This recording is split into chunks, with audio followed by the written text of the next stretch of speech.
The most difficult part of writing is to know where to begin. Just as the most difficult part of speaking is to know where to stop. Nothing is more irritating than a blank sheet of paper staring stupidly in your face when you are bursting to write but cannot make up your mind how to set about it. When it comes to Ghani Khan, I never knew how to do it, how to start it. But let me just start it this way.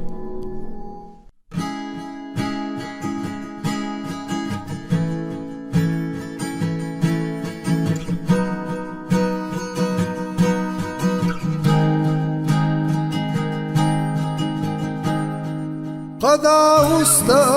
غنی واورا په صفا ساده پښتو کې مال نه راځي خبرې په چلول په اشارو کې ماته څه مغل کې رک مغل او روکې کور دی ولې نوم د هغه نه اخلې چې د نن په اوږو سور دی د پښتو لاره صفا ده پکې هېڅوک نه ترې وځي هر پښتون د عمل پلار دی خو چې یاره ترې نه وځي ای زما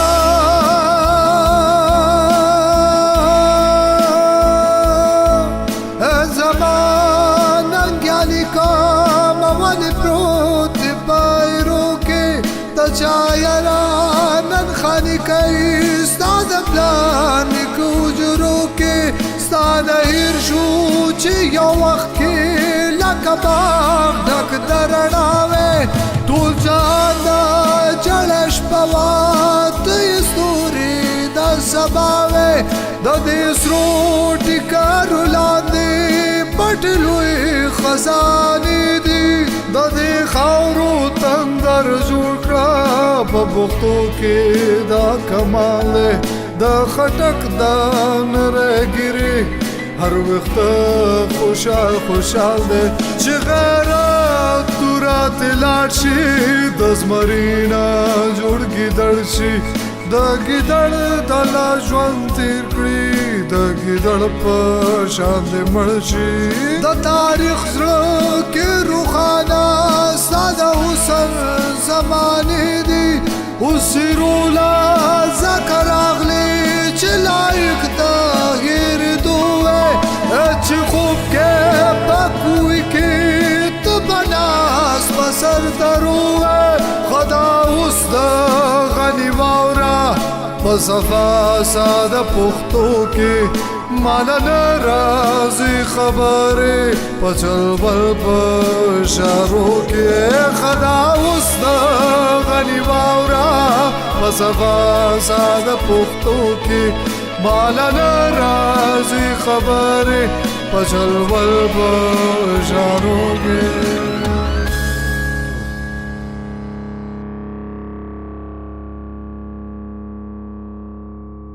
خو سړی وګوره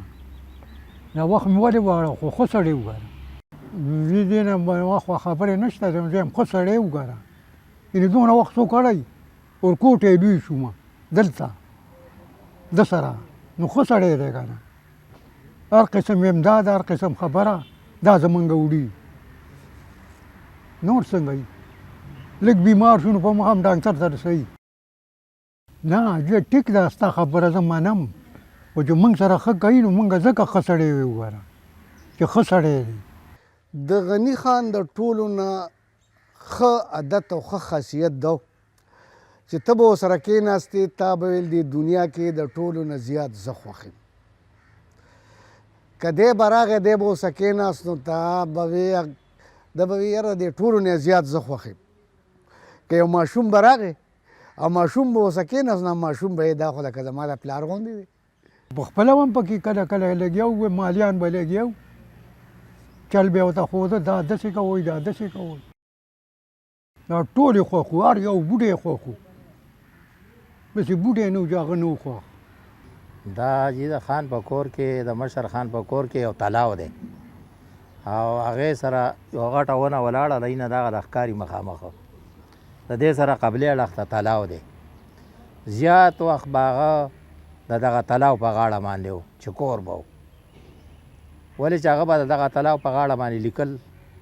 هغه تلاو په غاړه به یې کوله. او حجره چې کومه ده نو د حجرې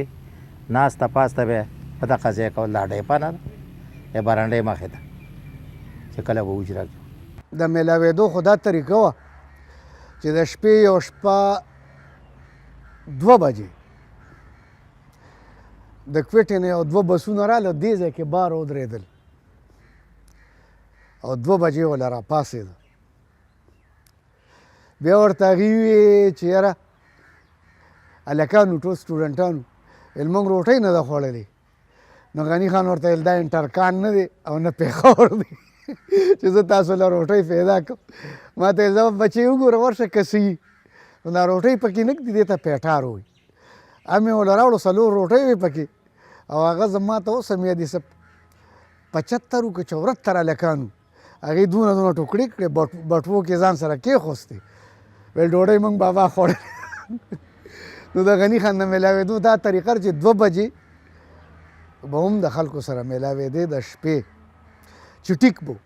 چې بیمار به نو خو بېله یو خبره. اوس پورې هم تړل نه کېږي نو زرین مسیم راغله ړم ترې نه کېږي. ما خو تا ته مخکې وویل چې ښه سړی و، موږ سره یې ښه وخت تېر کړی دی، اوس هم تړل نه کېږي. یاري ختم شي نه، غاښونه نشته، ختم شو او ړم ترې نه کېږي. ولې نه کېږي؟ چې ښه یې را سره کوي که نه، را پویم نه ښه کویم چې دا ښه شي. مولیانو جي هغه خو په خپله باندې لوی عالم و، غني خانو په خپله هم ډېر لوی عالم و. دومره علم یې و چې هغه سره به د کم علم والا ملا باس نشه کولی. ولې چې هغه به ته سوال کو او هغه به د هغې جواب نشه ورکولی. دا ټیک خبره ته زه کوم، ګورئ دې کې ته زه دغه نه کوم، دروغ درته نه یم. اخو داسې کار شوی و چې کابل کې وو موږ. نو اجمل خټک صاحب راغی، خدای دې وبخي دواړه د بخاني دي. نو خان ته وې زه چې لاړ شو عراق سفیر ډوډۍ کړې، زه تللی وم بازار ته. نو هغه ورته ویل یاره لږ صبر وکړه چې لالدین راشي نو بیا ځو. خیر زه هلکانو زه څه تقریبا دغه ټایم کې به 21-22 سال عمر کې وم، بازار کې ګرځېدم. په 3مه پیره اجمل خټک ډرایور راته وی داود نامې و، وی په 3مه پیره چې ورته دغه وي اجمل صاحب چې یاره راځه چې ځو تا جي د لالدین نه څه جوړ کړي دي خو را به شي دلته به پاتې شي. نو اجمل صاحب ته په جواب کې ووي چې اجمله ستا نه پلار نوکر ساتلی دی او نه دې نیکه ساتلی دی. د نوکر نه چې د پلار جوړ نه که ستا زوی نشي جوړېدی. ما ته خو دا دغه کو چې ما ته ویل دویم زوی زما ته لکه ورکوټ یو سره لوی شوی یم، په ښه او په بد باندې نه پوهېدم چې زه دلته دوی سره یم. او اکثر به نوم هم واغسته، نوم به یې هم واغسته، لیقه لیق جان به ورسره لکه پوره نه وی، اواز به یې وکړه لیقه. ځوان راغی داسې ستا عمر کې و، دغه ځای کې ما ته کېناسته، ویل بي ایم یې کړې ده د صوابۍ ورو سایکل ساز وي او نوکري نه میلاویږي. ویل د غریب سړیانو تپوس نشته، مال ورکړه زه خان ته یم. د تلاو په غاړه ناست زه ورپسې لاړم، ما یاره جي دغسې یو هلک راغلی دی او داسې وایي. ما ته یې ځه مړه رخ شه. ما ورته ویل مړه غریب سړی دی. ویل ښه زه ورسره اواز کوم، اوس هم شته. نن سبا اسلام آباد کې دی. هغه بوم یې ته وله دې ځای نه د سګرټو د کیټو دا ډبې وشلو او په دې باندې ولیکې صاحبزاده فاروق نامې وه، د صاحبزاده امتیاز ورور د چیف سکرټري هم دلته پاتې شو، بیا د بېنظیر سکرټري هم پاتې شو. هغه ته یې ولیکل چې دا ما واغسته او دله سار له اډر ورکړه. هغه هلک بیا ما سره 10 کاله پس میلاویږي په کراچۍ کې. ویل زه چې هغه کاغذ مې راوړو وایم چې په دې به څه وشي، خو خیر اخط ما یوړو صاحبزاده فاروق له مې ورکړ. دا صاحبزاده فاروق به جبه نښته، نو یې راته ویل چې پپ پپ پپ پپ دله چا رسولی. ما ورته ویل چې جي خپلې غریبۍ. راته ویل سبا راشه. چې یو سړی د یو سړي سره ورکوټ یې لوی شي او 560 کالو ته ورسي او هغه بیا وفات شي نو ته به خامخا دا دغه زړه دی کې دا دغه کېږي چې دا مې مشر دی پلار مې دی لیکل دا د شاعري دا څه چې تاسو وینئ دا خو هغه 50مه حصه هم نشته د دې رجسټر چې کوم یې موږ نه غورځېدلې وې روکې شوې د دغلته مې یوړه سپین زر پرس ته نو هغه ورځو کې د په شاعرۍ باندې بین و د جنا صاحب پسې دغه کړی و که نه یو شعر یې ورپسې لیکلی و د هغې د وجې حکومت بین کړی دا چې موږ واپس راتلو نو چېرته رانه غورځېدلي وو بس دا په دې پته بیا موږ پینو شو چې را سپین زر پرس کې رانه پاتې شو خو په لارې موږ نه څنګه وغورځېدل د موټر نه دا هم د نه منلو خبره وه ځکه چې دی شاته پکې وده و او ده سري و ده وې ما سره و د هغه په باره کې ته نشم ویلی ولې منې کړي یې نه ولې منې کړي غني و نشم ویلی موږ ته پته ده خو چې ستا د خولې نه واورو ښه به دا هغوی چې کوم دی نو ما خدای شته د مشر زوی نه د هغه تپوس وکړو ما چې خان دا فریدون خان څنګه دغه شی و نو هغه ما ته ویل چې ده ته د وینې کینسر لګېدلی تقم نه معلومات لکه هغه نه ما تپوس وکړو هغه ما ته دا خبره وکړله نو غني خان داسې یو سړی و جي هغه به دله خط نه درکوو چې در به یې که نو هغه به د بینک چک و دروغ د هغه کتاب کې نو غلا د هغه کتاب کې نه وه دوکه د هغه کتاب کې نه وه بس دا وویل چې خدای دې وبخي ښه سړی و موږ ته لکه د بچو هسې کتل او موږ ورته هم لکه د پلار هسې کتل خدمت هم ولکه و اصل خبره دا ده چې غني خان خپل بد په خپله ویلی دي نو که زه نه ویم نو بیا به ډېر غلطي کو غنی بابا وایي چې بادشاهي د جهان سکې ځان لولې زیاتې غم د انصاف تلل مشکل دي سبا ډېر کې سبا کم رانو کتونکو تاسو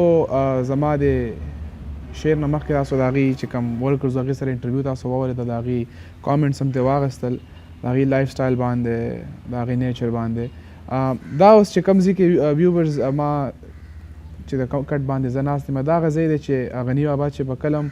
حجرې ته به خپل رالو نو هغه به دلته کې کېناستو ایګزیکټلي دلته داسې دی پوینټ باندې او دا که پوینټ اف ویو د هغې پوینټ اف ویو نه که تاسو دا لوکیشن باندې لږ سوچ وکړئ نو دا ډېر ښه لوکیشن دی دوه درې اسپیکټس نه پهل اسپیکټ خو د دې دا دی چې د هغې چې کوم کور نه د حجرې انټري ده نو هغه زما د شاته تاسو کتی شئ دا دروازه ده نو که کور نه څه سوال جواب وي اور انیثینګ نو یو کین جسټ ټرن یور هیډ بیک اینډ تاسو خبره کولی شئ او که د زما چې کوم دا ښي لاس دی هغې طرف ته چې د کم ویو دی هغه هم تاسو د زه ښیم دا د هغې حجرې انټرنس دی نو که چېرته میلمه راتلو کتونکو نو دا داسې لوکیشن دی چې تاسو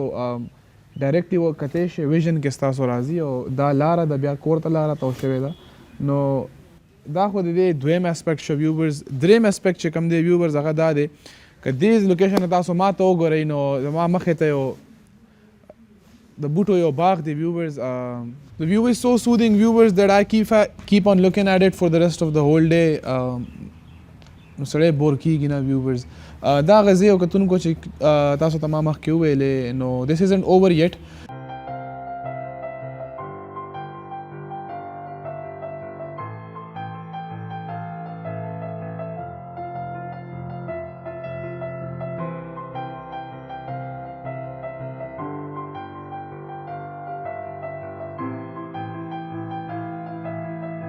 alright viewers تاسو ما سره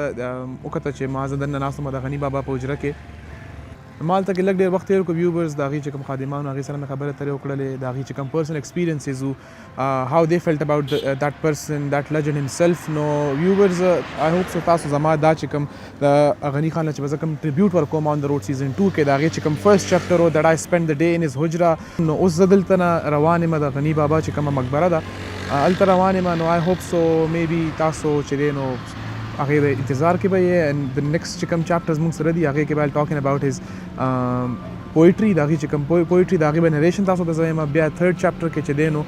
زه به داسې ادیبانو له به ورځم یا سکالرز له به ورځم یا داسې سینګرز چې چا د هغې کلام غږولی وي یا خپل کمپوزیشن کې اچولی وي. هغې سره به زه خبرې ترې کومه that what do they have in their minds regarding غني خان. یوه ورځ یو صحرا کې په ښکار وتې وم روان، یو ګلاب مې ولاړ ولید پړقېده ښایسته خندان. زه خفه یې خواله لاړم ما وې آه زما پشان، ته هم ګل یې بدنصیبه رک د زلفو د جانان. نه د چا نیازبینې ګوتې نرم مخ له به د یوسي، نه به ښکل دې کړي سرې شونډې د یار سره نازک لبان. هغه غلی شان مسکې شو وی خان مکه به خفګان، زه به دا صحرا ور نه کړم د ایران په ګلستان. دلته زه یو او یکتا یم هلته زر زما پشان، چار چاپېره سپېرې خاورې زه یوازې یم روخان. دلته دې تور ریګستان کې زه د رنګ او نور لمبه یم، د ښایست چپه نغمه یم کرشمه د لامکان. ستا په باغ کې په زرګونو د ګلاب زما پشان، یو بېنومه سور دریاب کې یو بېنوم ساس کې روان.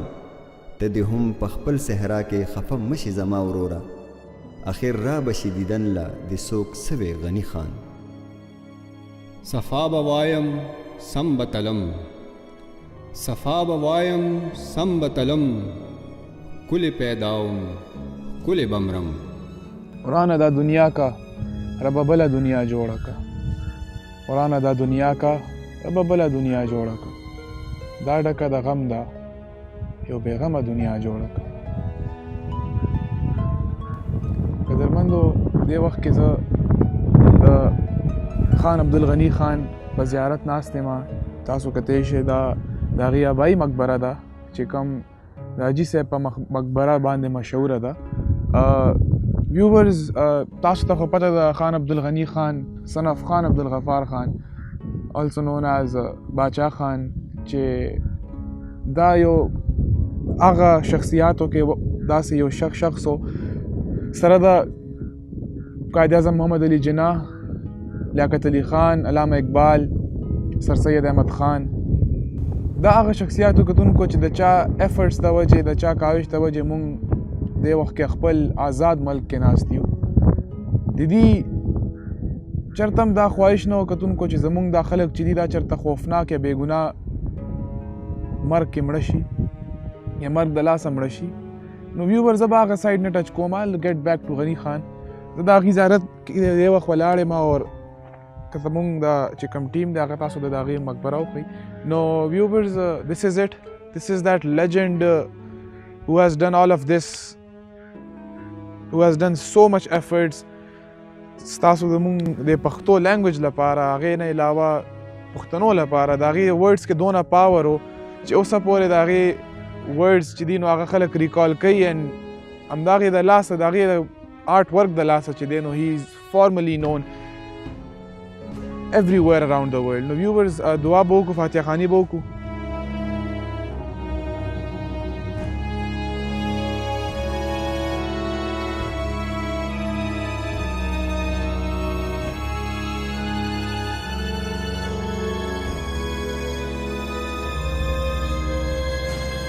مرګ گوا د رب د مینې رحم د انسان سره،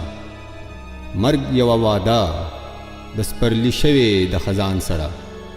مرګ کې د ژوندونو د دریاب پټه کناره ده، مرګ مجبوره ځان له د خپل حسن ننداره ده.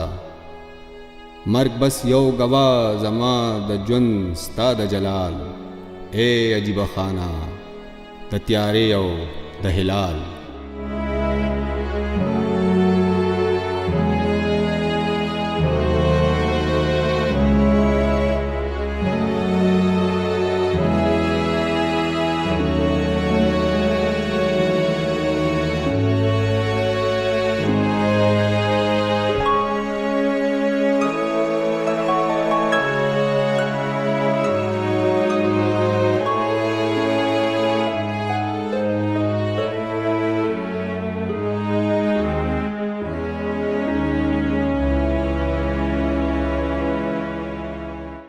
مرګې د راشي چې کله یې وس وي، ګل به مې لاس کې وي او یا به اس وي، یا به ټوپک وي یا به قلم وي، ډوب به خندا کې د دنیا غم وي پسم و بخ وي دومره به بس وي.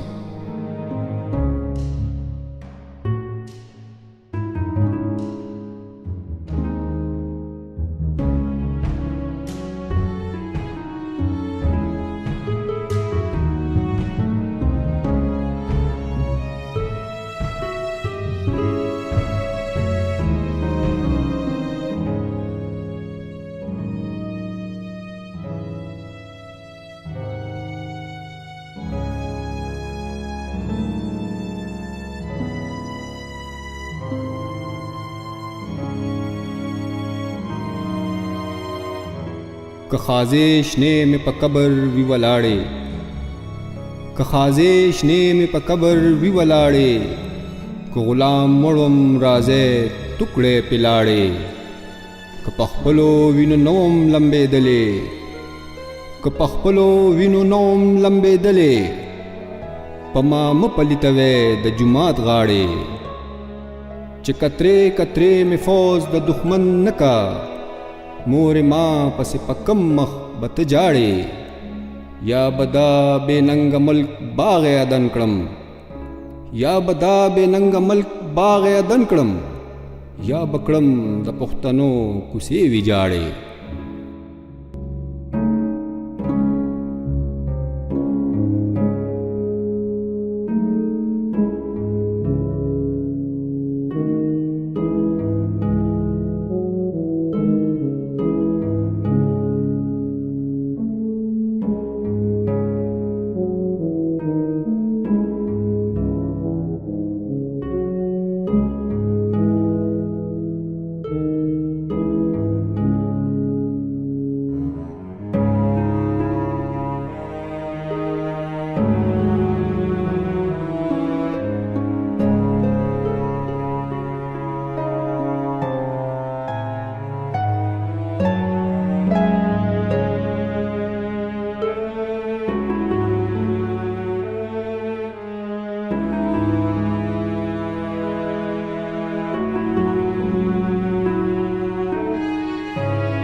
توبیم د هوا په اسوېږم،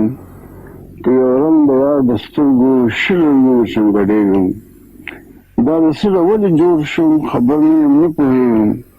ولې سوچ شم ولې ساز شم یو اواز یم چې غږېږم، د زړه پټو تارخانې ته یو شغله یم چې کوزېږم،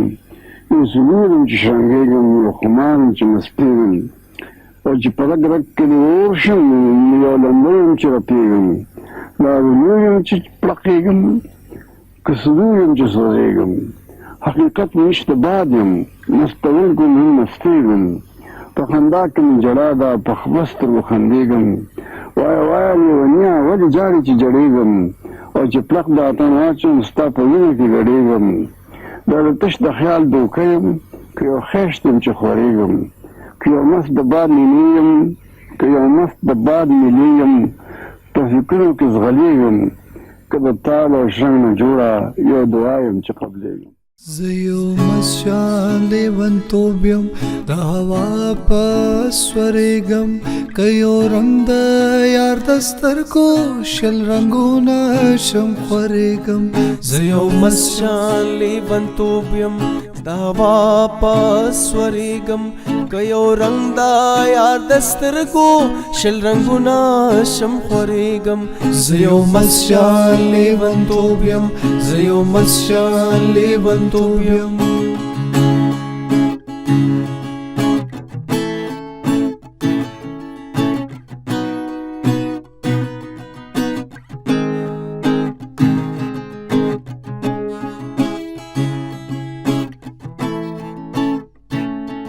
Dedicated to the memory of Abdul Ghani Khan, born in 1914, died in 1996. poet, painter and sculptor. This building was inaugurated by Lieutenant General retired Sir Iftikhar Hussain Shah, Governor Northern West Frontier Province on 4th November 2002. ولی سوسم ولی ساسم یو آوازم چی غږیږم د زړه پټو خزانو ته یو شغلایم چې کوزیږم یو سرور یم چې شلنګیږم یو خمار یم چې مستیږم د زړه پټو خزانو ته یو شغلایم چې کوزیږم یو سرور یم چې شلنګیږم یو خمار یم چې مستیږم زه یو مسشان لیونتوب یم د هوا په سوریږم که یو رنګ د یار د سترګو شل رنګونه شم خوریږم زه یو مسشان لیونتوب یم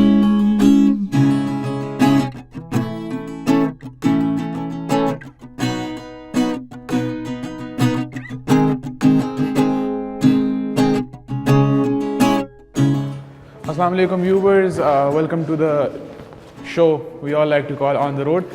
Viewers, Ghani Khan special episode 2 there, Nur Abdullah. Rabani. Ghani Khan special چې کوم موږ سره درې اپیسوډز چې کوم تاسو ته ما ویلو چې یو سمای بده چلو ما آن د روډ کې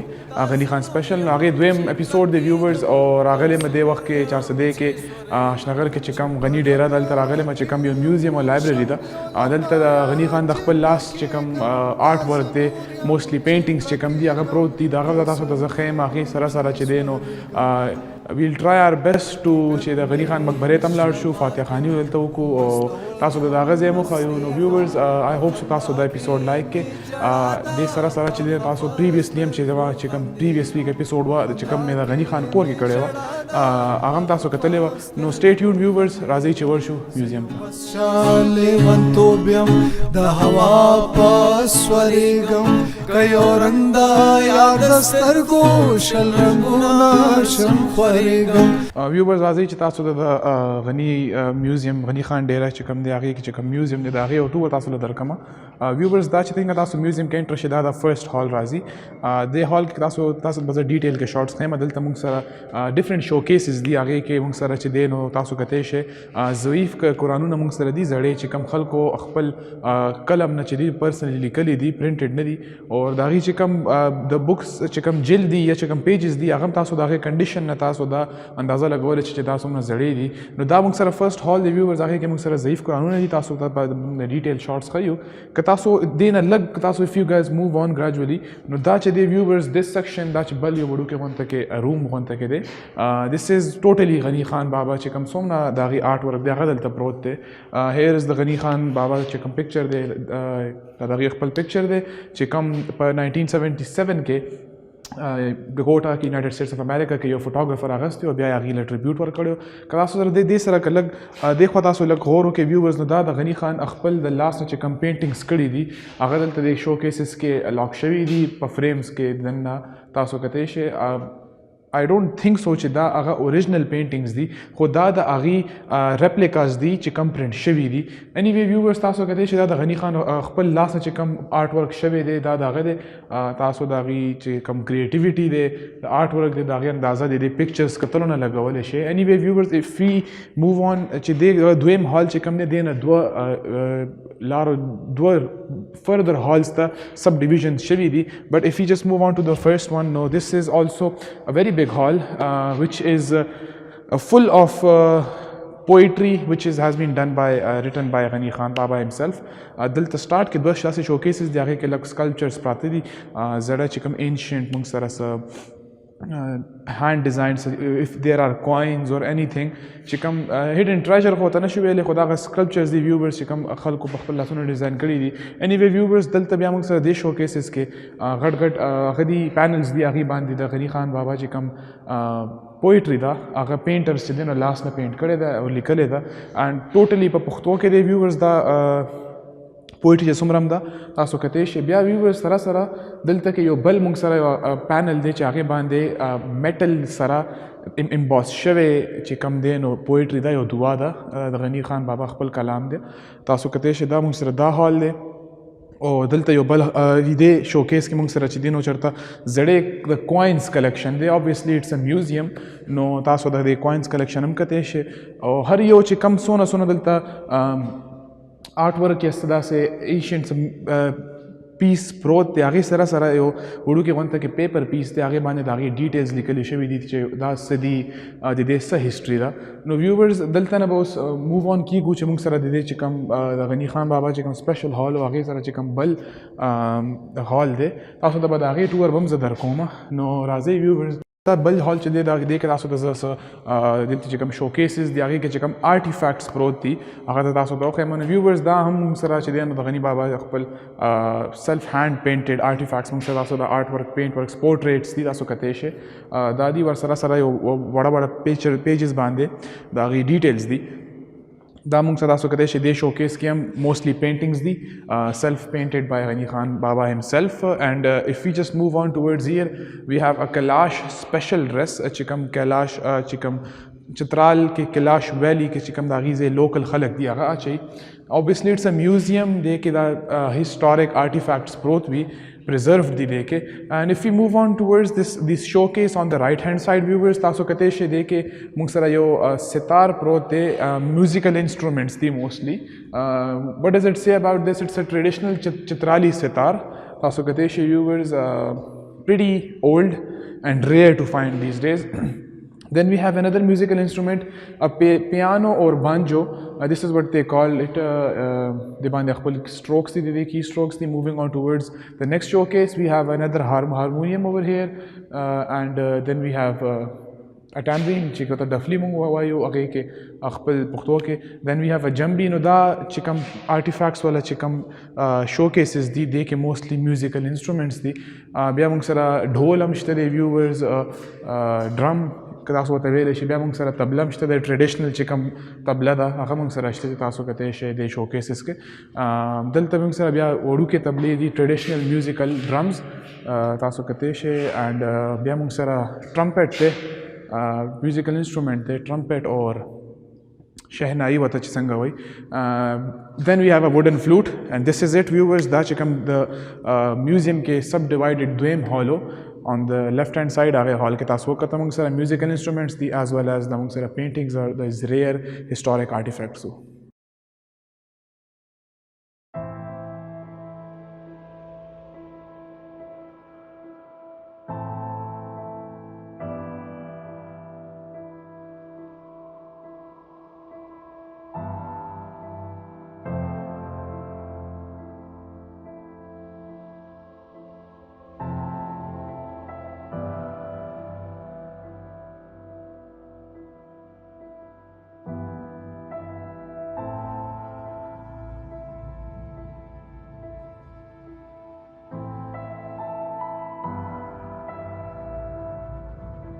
حسن ښکارې دوله یو وجود یو شکل غواړي،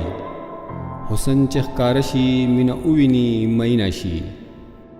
بې وجوده حسن مینه نشي جوړېدلی، مینه هله جوړه شي چې حسن راښکاره شي. حسن سره مینه روح ژوند دی د آدم، مینه د الله سره دا هسې خوب او خیال دی. خستانه بغیر ژوند کې نه مینه شته نه مطلب، ټول ژوندون بې خدا لیونتوب دی لیونتوب.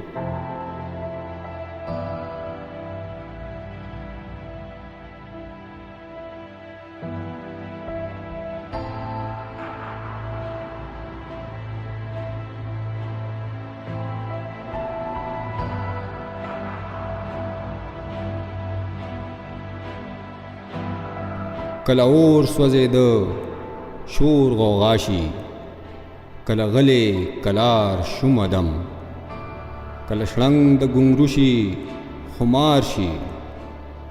کله شړنګ د ګونګرو شي خمار شي، کله یخ اسویلی او ماتم، کوي تریخ کوي خوږ تیرې دی شي. ژوندون څه دی یو خوب دې لیدی شي.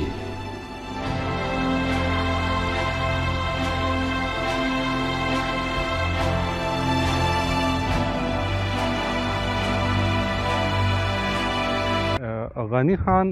زمونږ د پښتني تاریخ کې یو دومره لوی نوم دی، دومره لوی هستی ده چې هغه مونږ که څومره لولول غواړو، په هغې باندې څومره ریسرچ کول غواړو، نو پکار ده د بینګ پښتون یوت چې مونږ لاړ شو او د غنی خان د هغې لیک، د هغې شاعري، د هغې ادب او د هغې سوچ او فلسفه هغه مونږ ولولو او په هغې باندې ځان پوه کړو. د غني خان باره کې خو به زه ده ووایم چې غني خان یو لویه کورنۍ کې پیدا و، نو خلک خو دغې طرف سره زیات پیژنده او ډېر مشهور و. خو چونکې د ادب د خلکو ځان له یو خپله دنیا ده، ادب سره تعلق لرونکي خلک هغه بالکل مني چې هغه د ادب د دنیا یو بېتاجه بادشاه دی او د هغه د مقابلې په پښتو ادب کې څوک نشته. هغوی خپله یو شعر خپله باره کې بیلی دی، نو هغه بالکل د ادب سره تعلق لرونکو خلکو نه موږ غواړئ چې دا بالکل په دوی باندې پټ دی چې نور څه دي دوست که دشمن دا حقیقت هر څوک مني، نور څه دي اشنغر کې یو غني او یو غني. چې پاسه ننګیالیا نن دلبر او جانان وګټه، پاسه ننګیالیا نن دلبر او جانان وګټه، نوم د پښتون وګټه، ناموس د افغان وګټه، او ټول جهان نن بیا کړه د خپل ځان په تماشا، ای د احمد زویا ای بچیا د شیرشاه. I have come to the end of my story. I hope you enjoyed hearing it as much as I enjoyed telling it. Reading is the civilized form of listening, and writing is complicated way of talking. I have tried to tell you of my people, not from a cold, unbiased and unprejudiced point of view, because I am not a stone, which is the only thing that may be described as truthfully as unbiased.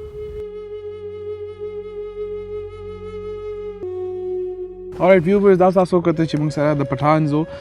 the only book written by Ghan Abdul Ghani Khan in English language. Must read this book. It's a must read for all of you. Very interesting and knowledgeable book. सोक पसास की सोक पखोक सवेरा बाप की सोक पमस्ता ताराना की यो टपा बलफसाना की हर वक्त हर ज़माने की पफिराक पयाराना की دا د خپل ژوندون کیسه ده په هر مخ د دې کتاب کې څوک یې وایي په مړاو سترګو څوک په مست رنګین رباب کې څوک د تال او حرکت نه کړي ژړا او خندا جوړه ټول وجود یو ارمان شي چې د غم کړي ګډا جوړه لاس او پښې د ګلو څانګې د بوډۍ ټال په حباب کې داسې ښایست داسې رنګونه نشته په ګلاب کې خو هم هغه یو ارمان دی دی د تال او شړنګ دریاب کې هم هغه یوه کیسه ده څوک یې سا ټکې راواخلي په خپل اور یې سره لمبه کي یو مستی سرور ترې جوړ کړي په جانان یې صدقه کړي کله ډوب کړي خپل خمار کې دوی هم ځان سره نشه کړي کله تور غمګین ماښام کې دوی یو غم کړي یو تیاره کړي یو بې وسه مایوسي شي نا امید او ورک ماتم شي یو بې نومه اضطراب شي سوی لوی پرې آدم شي د سرو جام د میخانه کې د جماعت په سپین محراب کې د صوفي په پټ سرور کې د عاشق د عشق شراب کې د شاعر د لاس کمال کې په جنون په اضطراب کې بس یو رنگ د چې ځلیږي هم جانان کې هم ګلان کې هم په ساز کې هم په ټال کې هم په خوږ سوي رباب کې یو خاطور مغرور مرګ دی بل خوا ژوند یو رنگین خواب یو خوا غم دردو تیاره ده بل خوا مست شان لیونتوب یو خوا ژوند یو بې وسي ده لویه توره مقبره ده په یو سوال دی هم پوهه نه کړم د ژوندون په لوی کتاب کې دغه سوال بس دغه سوال دی هم په رقص هم په رباب کې عاشق مینه کې سرور کې عاشق مینه کې سرور کې شاعر غم او استراب کې هم هغه یوه کیسه ده په هر مخ د دې کتاب کې هم هغه یوه کیسه ده.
چیز ځان لیونی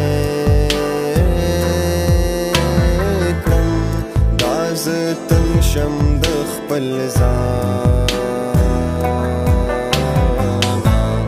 دا چیز ځان لیونی. Viewers, right now I'm standing in Radio Pakistan Peshawar. Zara gale madaltam yudase legend, they living legend. They talking about like Zada like Seb the cha book hazir waqt ma last kin yole de che the recently agi publish kade de by it goes by the name of Fankar Namri. No katun ko like Zada Seb sara mu khabar tare ko zaka che yo shair pa khabaro bande sirf yo shair pegi aur like Zada like Seb yudase artist de یو داسې رائټر دی یو داسې پوئټ دی چې I'd love to take his comments about غنی خان بابا on my own. نو viewers ورزو تاسو هم چېرته لاړ نه شئ راځئ چې لایک زاده لایک صاحب سره خبرې اترې وکړو.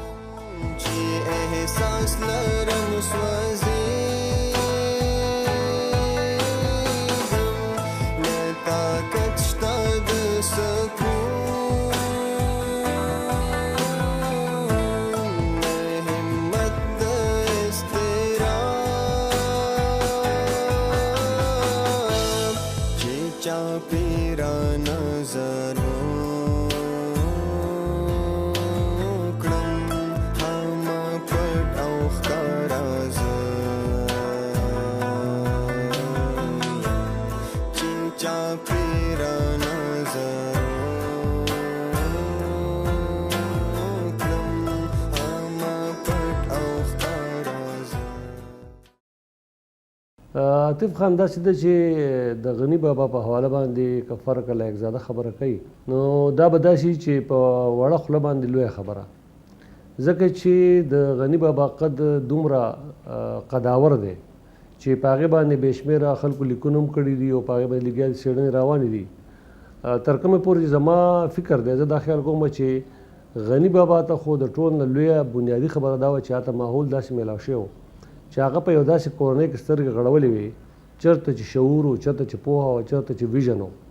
او بیا په دغه ویژن کې چې کله د هغه روزنه وشوه او هغه په ګرالوی شو او د هغه خپله شعبه چې وه د ژوند هغه خو که فرق انجینیرینګ وه هغه سیاست ته رانغی خو هغه په دغه مد کې هم دومره لوی نامه پیدا کړه چې هغه زه خیال کوم چې ډېر کم پښتانه به چې هغې په خلکو باندې خپله دغه شعبه هم منلي نو یو اړخ ته خو د هغه خپل ټیکنیکل لایف د هغه بیا بل اړخ د هغې هغه فنکاري چې هغې به په خپله باندې کم کلیګرافي چې څه ته وایي یا کم آرټ چې دی یا دا دومره ښایسته ښایسته تصویران جوړول یا د هغې ته دومره ټایم ورکول دا عاطف صاحب د عام خلکو کار نه وي ځکه چې که فرض که ته یو آرټ جوړی نو د آرټ شاته ستا یو خپل یو ویژن یو سوچ او ته خپل هغه لکه څنګه چې یو شاعر خپل کلام چې هغه یو کاغذ ته سپاري دغه رنګ یو فنکار چې که فرض کا یو آرټ تخلیق کوي نو د هغه شاته یو سوچ یو فکر یو هغه کاغذ ته ورسپاري په خلکو باندې هغه مني. نو خلکو غني بابا په دې حواله باندې ومنلو او مني چې د هغه چې کم آرټ دی نو د هغې ته څوک نه رسي. بیا یو بل اړخ چې د هغې شاعري ده نو د ولی خان بابا خبره چې کله به غني خان څومره شاعري کړې ده نو هغه د خپلې شاعرۍ نه خبر نه و، ځکه چې یو سړی چې کم هغه معیار ته ورسي چې هغه د زه به دا ووایم چې د پوهانو په هغه لوی صف کې شامل شي نو بیا هغه ته دا پته نه لګي زه څه وایم. هغه چې کله یو شی تخلیق کړي بیا په خپله هم دا سوچ کوي چې ما دا څه ویلي دي. نو هغه یو داسې سټیج ته رسېدلی و چې کله به هغه شعر ولیکو نو هغه به هغه شعر دغه احتیاط به نه کوو چې زه ګنې ډېرې ملغلرې لیکم لیکم، هغه به یې داسې تاله واله پرتې وي کله یو خوا کله بل خوا. او د ولي خان وینا دا ده چې موږ بیا هغه باقاعده راغونډې کړي چې دا ګوره ډېر د کار شی ده څه چې ته لیکې کله د سګرټ په ډبي باندې لیکلی کله په ورکوټي کاغذ باندې لیکلی هغه ټوټې موټې چې راغونډې شوې او بیا هغه خلکو د کلیاتو په شکل کې ولیدې نو هر سړی د ګوته په خوله باندې پاتې شو. د دې وجه دا ده چې د غني بابا د ټول ژوند فلسفه چې ده کم چې زه دا سوچ کوم او یو خبره زه ډېره کول غواړم د خپلو کتونکو سره ستاسو هم شریکول غواړم چې عموما خو خلک دغه اصطلاح استعمالوي چې لیونی غني بابا. نو لیونی که فرق د مینې لیونی خو ډېره ښه خبره چې خلک ورته د مینې لیونی ووایي خو یو چې کم د لیوني خپل یو کنسپټ دی نو موږ نشو کولی زموږ دا همت نه کېږي چې موږ غني بابا ته لیونی ووایو. هغه فلسفي دی یقینا ځکه چې فلسفي داسې چې هغه خلکو ته یو سوچ ورکوي یو فکر ورکوي هغې د ژوند یو لار په ګوته کوي. نو دغه خو ډېره ښه خبره چې یو شاعر یو هغه د خپل شعر په ذریعه باندې یو فلسفه خلکو ته وړاندې کړي خو تر کومه حده پورې چې د لیونتوب تعلق دی نو غني بابا زموږ د مینې لیونی دی. هغه چې کم لفظي لیونی څه ته وایي هغه کیدای شي خو لغوي لیونی زما خیال دی چې دا به موږ نشو کولی دا همت هم نشو کولی. زه چې په خپله باندې د غني بابا څومره فکر لولم د هغه شاعري لولم څومره اورم او ظاهره خبره چې د سرداري ټکر د راتلو نه پس شاعري د هغې خلکو ته ورورسېده. که فرق دا په کتاب کې وی نو د بده مرغه په پښتنو کې د لیک لوست هغه رجحان ډېر کم دی، ډېر کم پښتانه ده چې هغه شاعري یا نثر هغه لولي لکه لوستل یا لیکل په پښتنو کې ډېره د بدبختۍ خبره ده. او زه به دا ووایم چې کم قام د خپل ژبې نه ځان شاته کړي نو هغه قامونه ورکېږي. یو دور داسې و چې لکه موږ به دا ووایو چې د سنسکرت یو زمانه وه نو په ټوله دنیا کې سنسکرت چې هغه یو داسې ژبه وه چې په هغې کې به خلکو څېړنې کولې. نن د هغه ژبې وجود نشته. هغه دا ده چې هغه خلکو پرېښوده. نو په پښتنو کې دا رجحان ډېر خطرناک دی چې لګیا دی هر ځل مینه چې تپوس وکړي چې ته پښتو لوستی شي نو هغه وایي یار بخښنه غواړم ما سبق پښتو کې نه دی ویلی، ته پښتو لیکلی شي یاره زه نه شم لیکلی. دا د یو قام د بدمرغۍ د هغې د روکېدو هغه اشارې خدای دې نه کړي زه دا نه وایم خو په کار دا دی چې مونږ د دې موقع نه زه فایده اخلم غني بابا طرف ته راځم خو د موقع نه به فایده واخلم چې مونږ که فرق په قامي سطح باندې یا مونږ سیاسیان خلک لګیو دا خبره کوو چې پښتو خو آیا مونږ خپل کور نه پښتو شروع کړې ده؟ په خپل کور کې خو چې زما ماشوم د یو کال شي نو زه ورته یم بچو ما ته ووایه چې ټاټا نو ته چې ورته ټاټا وایې ته دا نه شي وایي چې ما ته ووایه چې بابا د خدای په امان یا بابا ستړی مه شي دا نه شي ویلی. نو خبره دا ده چې مونږ به د ځان نه شروع کوو. غني بابا دې خبرې سره دا خبره لږه جوړوم په دې اساس باندې چې هغه د خپل شعر په ذریعه باندې پښتنو ته یو ویژن ورکړی دی یو سوچ ورکړی دی او سوچ دا دی چې تاسو چې دا کومې خبرې کوئ او عمل در کې نشته نو دغه ستاسو د ټولو غټه بدبختي ده. که فرض هغه ملا یاد کړی دی غني بابا زه دا خبره نن کوم او ډېر خلکو ته به ورسي چې غني بابا د ملا مخالف نه دی. که فرق څوک وایي زه یې ورسره نه منم دا زما خپل فکر دی. زما په خیال غني خان خو لکه په یوه داسې کورنۍ کې پیدا شوی دی چې هغې کې سیاست هم و او هلته د دغه سیاست سره سره چې کوم دی ادب هم پیدا کېدو او په ډېر لویه پیمانه پیدا کېدو او دا داسې وخت و چې د خلکو توجه خپلې خاورې ته خپل قام ته خپل اولس ته راوړې ده. په دې کې د غني خان دوه حیثیت و یو د هغه شاعرانو حیثیت و د هغه چې کم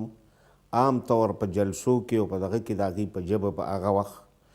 ډېره سادګي وه د لوست دغه نه و په لوست څوک نه پوهېده په کتاب څوک نه پوهېده دا ژبه نه وه، موجوده نه وه. په هغه وخت کې غني خان یو داسې تعلیم یافته سړی و چې هغه انګریزي هم ویلې وه، هغه په نورو ژبو هم پوهېدو او ظاهره ده چې انګریزي ویلې وه نو انګریزي ادب یې هم ویلی و. د نورو ژبو سره د هغه واقفیت په هغې کې نور ادب لوستل، نو هغه په دې حواله بیا د هغه خپلو نورو ملګرو د سټیج د ملګرو دغه نه دغه ډېر ساده دغه نه د هغه شاعري لږه مشکله وه. یوه وجه خو یې دا ده چې د هغه شاعري مشکله وه. په ځینې شعرونو خلک پوهېده خو په ځینې نه پوهېدو. زمونږ خلک زیات تر د داستان د کیسې د دې سره بلد و. هغې کې خو یو کیسه وي نو هغه کیسه باندې به خلک مینېده. د هغه په دغه کې چې کوم دی هغې کې فلسفیانه غوندې تصورات وو. او بیا په دغه کې چې موږ شمارو غني خان په دې نورو شاعرانو کې خالص ادبي شاعران چې کوم وو، اکیډمیک شاعران وو، دغسې قسمه خلک وو، نو په هغې کې هم هغه مشکل و. په هغې ډېر خلک نه پوهېده ځکه چې هغه به په خبره خپله چې کوله که نثر به یې لیکه که نظم به یې لیکه نو داسې فلسفیانه دغه یې و ده. لکه هغه وایي چې سترګو د جانان کې زما ښکلي جهانونه دي، واضح له دنیا زه وږې ستا د دنیا نه یم. اوس دا هغه وخت دی دا خبرې د چا سره کوي، څنګه یې کوي، ولې کوي، دا خو به زه ورته معلومه و. نو خلک که په شعر کې به کیسه وه، داستان به پکې و، نو هغې باندې خو به پوهېده خو په دې ژبه څوک نه پوهېده. او زه یې په غرور درنه د مینې په نوم غواړم. زه ملنګ بې نیازه ستا د ویر واویلا نه یم. نو دا په هغه وخت کې مشکله ژبه وه یا مشکل سوالونه وو. نو هغه وخت خلکو به په اسانه وي چې موږ د غني خان په شاعرۍ نه پوهېږو یا به هغه لوستې نه شوه. دا بیا داسې وخت راغی چې یو خو دا دی چې پښتو راله، نو په پښتو کې خلکو دا دي ایم.ای.ګانې وکړې، پي ایچ ډي وکړه، ایم.فلونه یې وکړه او ډېره زیاته د پښتو نو هغه خوره شوه. هغې سره د خلکو مینه پاتې شوه، پیدا شوه. کتاب چې به چا نه اخیستو شل کاله به پروت و، نو 10 کاله به پروت و، چا به نه اخیستو، ځای به یې نیولی و. نن دومره کتابونه خلک کوي موږ دا پته نه ده لګولې تر اوسه. او چاپ کیږي څومره په دې تعداد دا نه چاپ کېده. د دې دا مطلب دی چې خلک کتاب اوس ګوري. بیا دلته دا اوس په اوسني دور کې چې کوم دی د افغانستان نه خلک راله، هغې سره چې کوم دی د خلکو د پښتو ژبې سره د کتاب سره یو علاقه پیدا شوه، د هغې سره مینه پیدا شوه. نو غني خان بیا چونکې تحقیق طرف ته خلکو راوړو او راوړي یې لګیا دي، نو هغې هم پکې چې کوم دی په خلکو کې یو دغه پیدا که او د هغه د شاعرۍ هغه تحته تلته وردن نه شو. بله د ټولو نه غټه وجه پکې چې کوم دی دا راله چې سندرغاړو د هغه کلام ووي. دا د سندرې د اواز ژبه چې کومه ده د ترنم ژبه او بیا د سازونو سره دا له غوندې خلکو ته ډېره اسانه پرېوځي. نو موږ که د شاعرۍ په دې سوچ کوو چې د دې شعر څه مطلب دی، هېڅوک پرې نه پوهېږي. د هغه شاعر نه هم که تپوس وکړي پرې بیا نه پوهېږي. خو دا ده چې د دې شاعرۍ خپل یو زور، یو جبر وي او دا چې دې ورته متوجه کېږي، زړه ورسره تړي، نو د دې هغه معنا چې کومه ده، یو معنا د شعر نشي کېدی. یعنې یو کتاب که یو شعر که زرو کسو اورېدو زر معنی دي پکې، که سلو واورېدو سل معنی دي پکې، یا یې ولوستو یا یې واورېدو. نو د هغه د شاعرۍ هغه تصورات چې کوم دي که نه، هغه لکه موږ د ډېر وخت نه به چې کوم دی دا اورېد. ما چې کله سبق وی نو زمونږ په دغه کې د انګریزانو دور و غالبا، نو په هغې کې دا ترانه وه باقاعده چې لکه ای زما وطنه د لالونو خزانې زما که نه. خو ما ته به دا تصور عجیبه غوندې ښکارېدو چې زما ورته ستاره دره کې دي د تورو نشانې زما دا څه الټه پلټه او یو بل شی به راته ښکارېده. ورو ورو د هغې سره اشنا شو. هر چېرته چې نوي اصطلاحات راځي، څه فکر څه نظریه پیش کیږي، نو د هغې سره نوي اصطلاحات پیدا کیږي. د هغې سره پیل وخت خلک اشنا نه وي، د هغې سره ورو ورو اوسه خلک اشنا کیږي که نه. نو دغسې د هغه شعرونه چې کوم دي، هغه چې څومره وخت تېرېږي هغه به خلک راسپړي او د دغه قبیل چې څومره شاعران دي په هغې به تحقیق کیږي، په هغې په مختلفو موضوعاتو باندې چې کوم دی خلک امپل کوي، پی ایچ ډي کوي او خپل ادب په څه نه څه طریقو سره ویلی شي. مخکې خو به مونږه اردو شاعران پیژنده، زمونږ خلکو به پیژنده، زمونږ تعلیم یافته هلکانو به خو دا چې خوشحال رحمان او غني خان حمزه او پلانې او ډینګرې دا خو بیا نه پیژنده حاجي. اوس داسې ده چې هغه خپل شاعران هغې نیغ په نیغه لوستی شي که په نصاب کې یې ګڼئ. ټیک شو که نه؟ ته مې لوستی شي که زه دې نصاب کې یم که نه یم. دا زما د یو شعر یو مصره ده. نو هغه غني خان دي اوس هغسې پټ پاتې نه شو، هغه خلکو راښکاره کړه او د هغې په شاعرۍ لګیا دي. خلک سوچ کوي، څوک په ډېر پوهېږي، څوک په لږ پوهېږي. خو غني خان به هر حواله ښه لوی شاعر دی او ډېر د ښه فکر خاوند دی. بیا غني خان د دې خاورې د دې خلکو او د دې د نفسیاتو، د دې د کلچر، د دې ټولو مطالعه او مشاهده هغه لرله او د دې د خوی بوی نه، د دې د نفسیاتو نه ډېر زیات ښه واقف و. د غني خان ما یو ځلې د هغه سره یو روحاني مکالمه کړې وه د هغه روح سره. نو هغه ته ما وی چې یاره بابا څوک وایي چې غني خان فلسفي دی، څوک وایي چې غني خان صوفي دی، څوک وایي چې نه غني خان په بنیادي توګه یو سیاستدان و، خو چې سیاست نه زړه موړ شو او د سیاسي خلکو نه زړه موړ شو نو بیا یې په شعر و ادب کې پناه واخیسته. نو ما ورته وی مې یاره بله ورځ مې یو پروفیسر صاحب د فلسفې په تا خبره کوله، نو مې هغه وی چې یاره غني خان په بنیادي توګه فلسفي دی. نو د بابا روح ماله جواب راکړي چې دغه سړی چې کوم دی نو د زما په اړه کې خپل ځان بیان کړی دی، زه یې نه یم بیان کړی. که چېرې هغه زه لوستی وی نو هغه به دا غني خان ما ته وایي چې هغه به دا لوستی و چې زه خو د فلسفې د نړۍ چې کوم بابا دی افلاطون، نو زه هغه ته وایم چې بس که افلاطونه ته خپل ډول ډبلی پورته که، دا مندر د حسن دی ته مخ د عقل لور ته که. او زه ورته وایم چې عقل عقل عقل کفر کفر کفر دی، د عقل چې غلام شي د غلام غلام زما. نو زه ورته وایم چې بابا نو ستا په شاعرۍ کې، ستا په فکر کې خو ځای په ځای فلسفي هم شته. نو هغه ما ته وایي چې ته ما ته څه وایې، لکه ته ما څه ګڼې. زه بیا ما ته هغه دا خبره هم کوي چې تاسو ما سره داسې کار کړی دی چې تاسو څنګه رحمان بابا باندې تاسو د تصوف غلاف اچولی دی یو سړي، نو بیا هر څوک چې راغلی دی نو هکه غلاف د پاسې بل غلاف اچولی دی. په حمید بابا باندې تاسو د موشګافۍ غلاف اچولی دی، نو چې کم یو راغلی دی نو هغه بیا په هغه باندې هغه غلاف اچولی. په ما باندې په تاسو کې چاکس د فلسفي غلاف اچولی دی، نو بیا هر سړی راغلی دی دا ویلي چې دا فلسفي شاعر دی. زما نظر دا دی چې غني خان په بنیادي توګه د خپل دور د خپل عهد یو ډېر لوی تخلیقکار و. د هغه د تخلیقکار په حیث باندې هغه په د ژوند ته په خپل انداز کتلی دي. بیا یې هغه ژوند چې دی او هغه چې کائنات دا بېرنګه فطرت چې دی په دې کې د خپل تخیل رنګونه اچولی دي، دا یې راپارولی دی او بیا یې د خپل جذبې پیکر یا د دې بنیاد چې دی نو د هغې په بنیاد باندې پښتنو له نغمې ورکړي دي، سندرې ورکړي دي. دا سړی چې کوم دی نو د بیا په ټکو کې نوې معنی اچولی دي.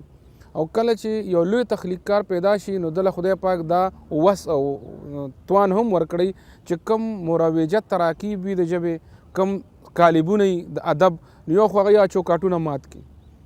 د هغه چوکاټونو پروا نه کوي. دویم دا چې ټکو له نوې ژوند ورکړي، نوې معنی پکې په زور وروټومبي. دا د شعوري کوشش نه کوي،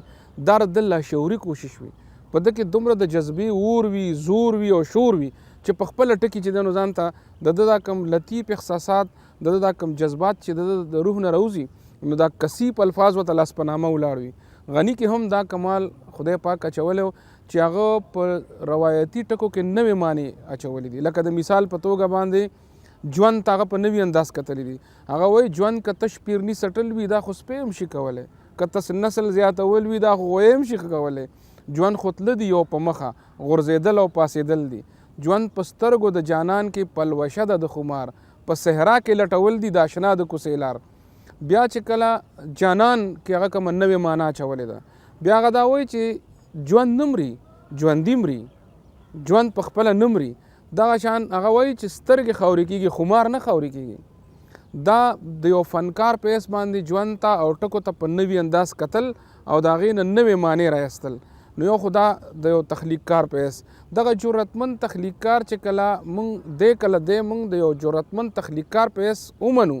نو دا نورې ضمنۍ دي چې د ده په شاعرۍ کې فلسفي هم شته، د ده په شاعرۍ کې د ده د فکر اساس چې کوم دی نو هغه به هر حال کلاسیکي دی، لکه روحاني دی، کلاسیکي دی، خو د ده انداز روماني دی. اوس د ټیګور انداز هم کلاسیکي دی، لکه په مشرق کې ټیګور ډېر لوی نوم دی او غني بابا د هغه په دغه کې د هغه په اشرم کې پاتې شوی هم دی، لکه طالب علم هم پاتې شوی دی دلته. نو تاسو که د ټیګور گیتا انجلی راواخلی د هغه مناجات، نو ټیګور چې و نو دا په هندوانو کې د هغې ذات سره د تعلق کوم چې یو خدای مني او د دې خدای پاک مناجات ویلی دي، خدای پاک سره د مینې اظهار کړی دی. خو د څنګه چې د یو بنګالي یا د یو هندستاني انداز دی نو هغه دا دی چې ډېر عجزي ده پکې، انکساري ده پکې، ډېر پیسې دی. خو غني چې کله خدای پاک سره مینه کوي، کله هغه جانان کی، کله ورته ځان جانان کی. نو چونکې دا پښتون دی نو د په کلاسیک کې لتې والی شوي دي. د ده انداز چې دی هغه ایغ نیغ دی، دی چې کوم دی نو هغه شان عجزي او انکساري پکې نشته، بلکې نشته تر دې چې دی خو چې کوم د درد واقعات دي نو هغه هم په نوي انداز کې پیش کوي. لکه د غني کلیات تاسو راواخلئ او تاسو د حسین ابن علي چې کومه دغه هغه لیکلې ده مرثیه، په دنیا کې څومره چې مرثیې لیکل شوي دي هغه یو طرف ته کېدی او دا یو مرثیه بل طرف ته کېدی. هریان به پاتې شي چې دې سړي کې د تخلیق څومره دغه او د جذبې څومره زور، لکه هغه ته وایي چې بره مه ګوره حسینه، نه پره کوي نه مدد کوي، نن ستا خدای د ستا جانان. نو دا بالکل یو نوې په نوي انداز کې پای کې درد شته، خو درد په بین السطور کې دی، ښکاره په هغې کې نرتوب دی، پای کې چې دی نو جانانیت دی، لکه وایي بره مه ګوره حسینه، نه پره کوي نه مدد کوي، نن ستا خدای د ستا جانان. بیا هغه چې کوم انبیا ورته یادوي چې هغه ټول چې دی ورته حیران دی، دی ورته حیران دی. بیا چې هغه د هغه تشبیهات چې سور ګلاب خاورو کې پروت دی کله چې هغه شهید شي. نو زه دا ګڼم چې دا یو دومره لوی تخلیقکار و چې ده نه د ده اوس هم زما نظر دا دی چې اوس هم تقریبا 50% د غني په سینه کې تللی دی.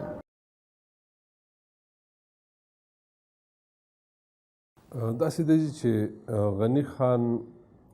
شخصیت په دې وجه باندې لږ متنازع کړی شوی یا شوی و چې یو خو هغه په مولا پسې خبره کوله، بله دا ده چې د هغه تعلق د یو سیاسي کورنۍ سره و. غني خان چې په مولا کومه خبره کوله نو هغه مولا باندې خبره کوله چې د هغه سره علم نه وي، پوهه نه وي، یو څو کتابونه ولولي او ځان عالم ګڼي. او د عالمانو دپاره غني خان ډېر احترام لرو، ډېر عزت یې کوو او ما اورېدلي چې د ډېرو عالمانو ته به دی خپې ابلې خپې راوتو. بله دا ده چې غني خان په خپله باندې ما ته ویلي چې 15 سپارې قرآن حفظ کړی و غني خان، او دا یې هم راته ویلي چې ولی خان حافظ قرآن و، والله عالم. نو یو ورځ د سکول ورځې چې کومې وې، کله چې د اتمانزو آزاد های سکول چې کله د باچا خان جوړ کړی د خدای خدمتګار تحریک له اړخه، نو هغه سکول کې غني خان هم یو ځل چېرته یو مذهبي عالم راغلی و، نو غني خان ورته په عربۍ کې صرف پاسنامه وړاندې کړې وه. نو هغه مشر وویې چې یاره دا عرب بچی څوک دی؟ نو چا ورته وویل چې یاره دا خو د باچا خان زوی دی خپل. نو هغه بالکل حیران شو چې دومره ښه عربي ورځي. نو غني خان په عربۍ هم پوهېدو ډېر ښه، په انګریزۍ هم ډېر ښه پوهېدو، د هغې نه علاوه پښتو خو خپله ژبه وه، په اردو کې هم لیک کړی دی. د غني خان د شخصیت د متنازع کېدو صرف دغه 2 وجې وي، یوه دا چې په مولا پسې وینا کوله، بله دا چې د سیاسي کورنۍ سره نو د ځینې خلکو چې د سیاسي اختلاف و د باچا خان سره یا د ولی خان سره، نو په هغې کې غني خان هم رالړو او غني خان د دغې نه بهر ساتل پکارو. دا یو وجې دا ده چې غني خان زموږ یو دانشور دی، زموږ یو ډېر لوی شاعر دی، ټوله دنیا یې متاثره کړې ده چې چا هم د هغه افکار لوستي دي په هره ژبه کې، نو هغوی ته متاثره شوي دي. خو موږ خلک چې یو موږ خو کتابونه لولو نه، نو موږ ته دا اندازه نشته چې غني خان د کومې پایې شاعر دی، بلکې څه دانشوران وایي چې غني خان باندې به خلک چېرته یو څو پیړۍ پس پوهېږي، ځکه چې د خوشحال خان بابا نه پس موږ چېرته یو رښتیا ویونکی شاعر پیدا کړی دی، او هغه رښتیا ویل چې دا د هر چا د وس کار نه دی. او دا حوصله هم چا نه شوه کولی چې دا ویلي وی چې چغې وی اجل مولا ته اورې او که نه اورې، تشه خاوره نه ده غني څنګه به شي خاورې. اوس دې انداز ته ګورئ نو دا حوصله بل چا نه شوه کولی چې هغه د مذهب سره تړلي خلکو ته خبره کړې وي یا د هغوی په هکله خبره کړې وي. نو غني خان ډېر په مینه ډېر په اخلاص باندې هغه خلک چې کم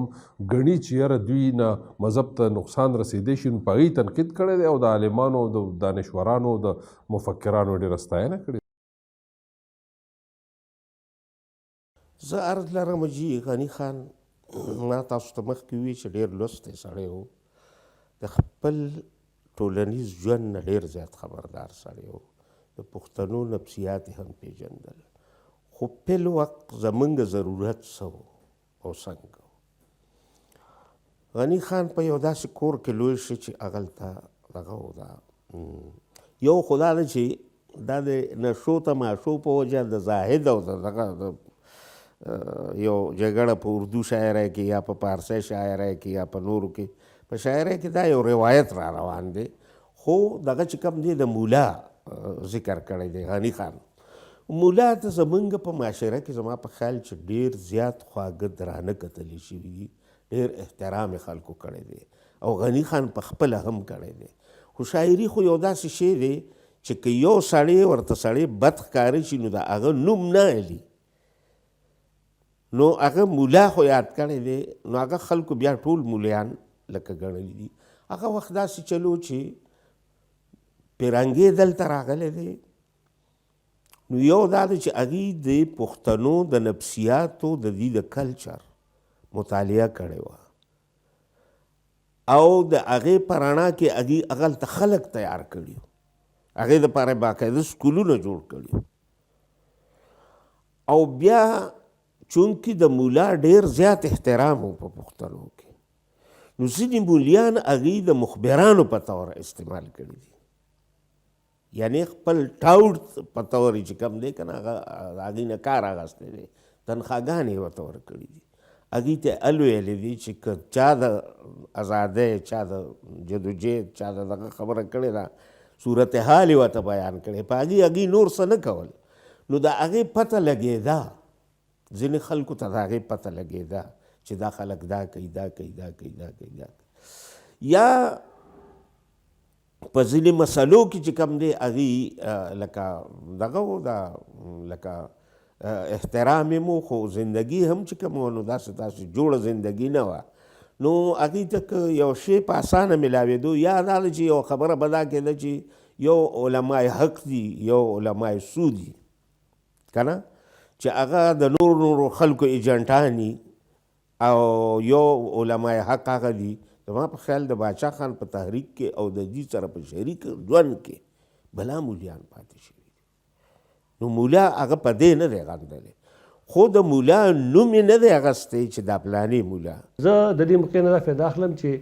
غني بابا چې کله د مولا خبره کوي، او ډېر خلک دا خبره کوي چې غني بابا د مولا مخالف دی، نو زه په جار باندې وایم دا خبره زما خیال چې ټولو اورېدونکو ته ټولو کتونکو ته ورسي چې غني بابا د مولا مخالف نه دی. غني بابا د دې خبرې مخالف دی چې ته که مزده کړه وکړې او عمل پرې نه کوې، دغه د ټول نه بدبختي ده. ته که فرض کا مذهبي تعلیم حاصل کړي، غني بابا د مذهبي تعلیم بیخي مخالف نه دی، خو هغه وایي ته یې باقاعده طور زده کړه، ته هغه شی خلکو ته مه ورسوه چې ته پرې په خپله نه پوهېږي. که فرض کا ته دین زده کوې، دین مکمل زده کړه، ادخلوا فی السلم کافه، ته بالکل دین زده کړه، هغې نه پسې خلکو ته ورسوه. او که فرض که ته 2 ټکي زده کړي او هغه بل سړي دومره پوه نشته، ته په هغه 2 ټکو باندې د هغه ذهني هغه کم چې د هغه سوچ دی هغه نور ګډوډ کوي، نو دا ډېر نقصاني دی. نو په دې وجه باندې هغه د مولا خبره چې کوي هغه وایي دغه ځای کې ځان ټیکاوه مو وړاندې لاړ شه او پښتنو ته علم ورکړه، پوهه ورکړه. یوازې دا نه ده بلکې که تاسو د هغه هر نظم راواخلئ که فرض که هغه ویلی شوي دي او که ناویلی شوي دي د هغه ټول نظم خلاصه دا ده خالص د غني بابا د ټولې شاعرۍ یوه نکته ده یوه خلاصه ده زما په فکر باندې هغه دا ده چې خبرې مه کوه. مطلب دا دی چې د خبرو په ځای باندې عمل نه کار واخله. که ته عملي پښتون شي نو ته به ډېر څه زده کوې، ته به پښتنو ته ډېر څه ورکوې. او که فرض ته تش نارې وایي تاسو په خپله باندې دا سوچ وکړئ که فرض که زموږ ډېر خلک دي هغه فرض که په یو سیاسي ټولنه کې دي هغه د ځینې سیاسي خلکو سره روان دي هغه زنده‌باد مرده‌باد وایي خو که تپوس یې دې وکړو چې ستا د دې پارټۍ منشور څه دی دا پته ورته نشته. نو غني بابا دا خبره کوي چې تاسو ځان د سره خبر کوئ. نو زما په فکر باندې که فرق ولی خان بابا یا په دې دور کې زمونږ اسفندیار خان چې دی کم فکر خلکو ته ورکوي یا کم شعور ورکوي. زما په خیال باندې د غني بابا شعور چې دی کوم خلکو ته ورکړی دی هغه ډېر زیات دی. هغه دومره لویه پوهه ده چې هغه په صدو کې څه چې زما خیال دی چې د پښتانه ژوندي او هغه غني بابا لولي نو هغې ته په خپل شکل په خپله باندې ښکاره کېږي. او د غني بابا هر شعر هر نظم یو داسې هنداره ده یو داسې آینه ده چې موږ پکې خپل شکل په واضحه توګه کتی شو چې موږ پکې خپل د ځان په خپله باندې جایزه اخیستی شو. او که فرض کا ته د ځان جایزه په خپله باندې واخلې ته دا وکړی شي چې او زه څوک یم ماله څه کول پکار دي ماله د ټولنې د بدلون دپاره څه عمل پکار دی نو بیا ته یو کامیاب سړی. او که فرض کا تش په خبرو باندې کښېنې یا ته فرض کا مونږ خو ډېرې زیاتې خبرې وکړو نو د خبرو نه څه جوړېږي نه. زمونږ چې کمې کړمې دي زمونږ ستونزې دي په دې وخت کې مونږ کم د حالاتو سره مخ شو یا مخ کېږو لګیا یا په مونږ باندې کم دا تورونه لګي په ټوله نړۍ کې که فرق هغه د دهشتګرد تور دی که بل څه تور دی هغې وجه دا ده چې مونږ د ځان نه خبر نه یو. که فرق مونږ د ځان نه خبر شو مونږ د وخت د علم سره روان شو د وخت د پوهې سره روان شو زما خیال دی چې مونږ خپل ځان ګټلی شو. او د ځان ګټنې لپاره په دې ملک کې د دې ملک د خدمت لپاره د خاورې خدمت لپاره دا ضروري ده عاطف صاحب چې مونږ به اول ځان پوه کوو. ته په یو خبره پوهېږې تا سره دوه کسه کښېني او ته خپل ځان واضح کولی نه شي. که ته ځان واضح کولی شي نو زموږ په ملک کې که فرق څومره قامونه دي که فرق پنجابی دی که سندھی دی که بلوچی دی څومره چې دي دا ټول چې را سره یو ځای کېږي نو یو ملک ته جوړېږي. نو که فرق تا سره یو کس کښېني او تا پوهه وي ستا علم وي ستا ادراک وي او تا د غني بابا په دغه فلسفه عمل کړی چې خبرې مه کوه ته راشه کښېنه ځان پوهې کا. که فرق ته مولای باید چې ته بیا د علم نه د پوهې نه د قرآن پاک نه د احادیثو نه د دې د مفاهیمو نه ځان خبر کړي بیا خلکو ته وښایه. خو که فرق ته په خپله باندې په یو داسې سټیج باندې ولاړې چې ته په خپله د هغې په مفهوم نه پوهېږې او ما ته یې وې ته په خپله اول پوه شه نو بیا بل ته وښایه. زه فکر کوم چې د عبدالغفار خان بابا په کور کې یو داسې سړی پیدا کېدل دا ډېره لویه خبره ده چې هغه ګوره عموما داسې چې خلک د پلار په نامه سیاست کوي او بیا هغه سیاسي چې دی هم په هغه سیاست باندې وړاندې ځي. غني بابا هغه سړی دی چې په داسې کور کې پیدا شوی دی په سیاسي کور کې پیدا شوی دی خو سیاست یې نه دی کړی. دا د هغه انفرادیت دی چې هغه د سیاست په ځای باندې خلکو ته پوهه ورکړې ده هغه خلکو ته ادراک ورکړی دی هغه خلکو ته پښتونولي ښودلې چې پښتو اصل کې څه شی دی. نو دغه ګران کار دی. که فرض کا د خپلو نیکونو یا د پلارونو په نوم باندې سیاست کولی شي نو خو تا د پلیټ فارم میلاو دی څومره چې زموږ په دې ملک کې کوم رواج دی چې فرض کا یو مشر کم سیاست وکړي یا کم نوم وګټي نو کشر راځي بیا په هغې باندې خپل هغه سیاسي ژوند وړاندې بوځي. خو غني بابا زه خیال کوم دا دویم مثال ماته ښکاري لکه څنګه چې په دې نږدې دور کې د علامه اقبال زوی جسټس اقبال چې دی هغه کلم خپل له پلار نامه کیش نه کړه کلم دا ونه چې د علامه اقبال زوی هم ګنې هغه کولی شوه چې زه د دومره لوی قامي شاعر زوی یم زه کولی شم چې سیاست وکړم زه دې خوا راشم. او همیشه یو خبره کوله د جسټس صاحب چې زه په دې باندې فخر او ویاړ نشم کولی چې زما پلار چې دی هغه دی هغه قامي شاعر و بېشکه چې هغه و خو زه به دا په قام ثابتوم چې زه څه یم او یقینا په خلکو ثابته کړه. په دغه دور کې چې کم د هغه مره په قانون باندې پوهه کم یو لوی قانوندان چې دی هغه نړۍ مو پېژندو قانون مو پېژندو نو دا بنیادي خبره چې ستا خپل شخصیت څه دی ته څه کوې. نو د غني بابا هر شعر چې دی اعظم دپاره رڼا ده مشال دی خو په شرط دی ګرانو مینوالو ګرانو کتونکو چې تاسو د دغه شعرونو شاته دا وګورئ چې غني بابا ویل څه غواړي. که فرق که تاسو د هغه وینا ته ورسېدئ د هغه فکر ته ورسېدئ نو پوه شئ چې تاسو د ژوند یوه نوې لار بیا مونده او تاسو د قام دپاره د ملک دپاره د ولس دپاره څه وکړو او که فرق دغه شاعران دغه پوهان څه ولیکي مونږ دغه ځان صرف دغه لفظونو سره د هغې نه خوند واخلو په دې باندې کار نه کېږي بنیادي خبره دا ده چې دغه لفظونو شاته چې کم مفاهیمي کم ادراکي کم سوچي په هغې باندې عمل وشي ځکه چې نن وخت د عمل دی او که فرض کا موږ نن هم د عمل نه پاتې شو نو بیا به سبا له خدای مکه موږ د نور داسې کړاوونو سره مخ شو چې هغه د چا خبره خدای دې نه کړي چې لکه زموږ ژبه داسې شي لکه د سنسکرت.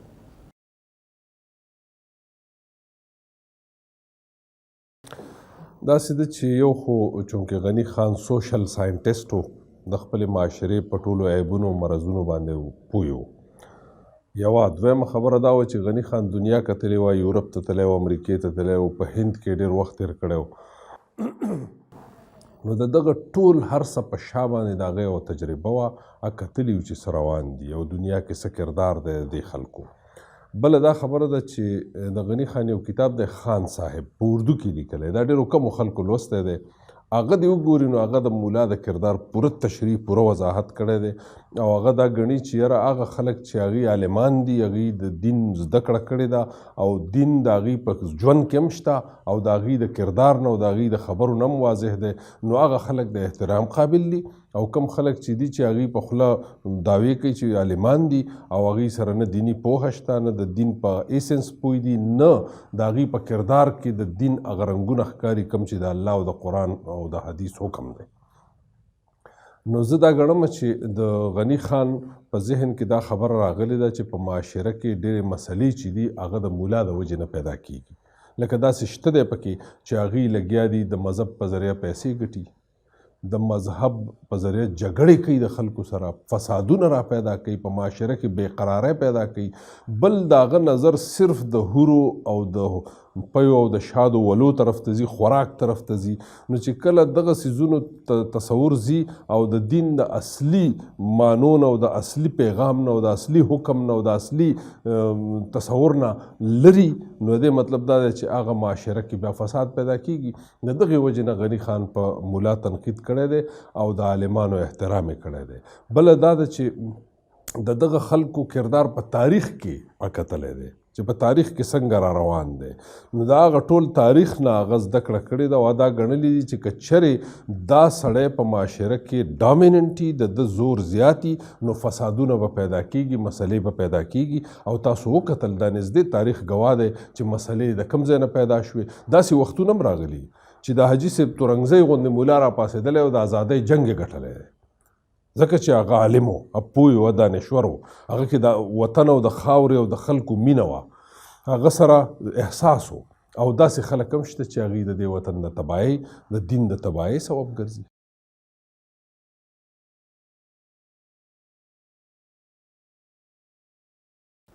داسې دی چې زه دا ګڼم چې خوشحال رحمان غني حمزه په دې کې مونږ دا نه وایو، دا د پښتو سترګې دي او په سترګو کې وړه غټه نه وي، دا ټول یو حیثیت لري زموږ دپاره. دا بیله ده چې کم مشران تیر شوي د هغوی حیثیت زیات په دې دی چې هغوی یو داسې وخت کې رنګ جوړ کړی دی د پښتو ژبې او د پښتو شاعرۍ او د پښتو د غزل او د نظم چې هغه وخت کې کمزوری او دوی ډېر ښه کړی دی. تر څو پورې چې د غني خان د شخصیت او د هغه د فن او د هنر تعلق دی، نو زه ګڼم چې غني خان په دې ټولو کې دا کوم چې شاعران تیر شوي په دې ټولو کې د ټولو نه زیات لوستی سړی دی. یعنی د نورو ژبو نه هم خبرو، نور کو د فارسۍ عربۍ په ذریعه هغوی عالمانو دی چې دی د جدید فلسفې نه هم خبر دی، دی د نفسیاتو نه هم خبر دی،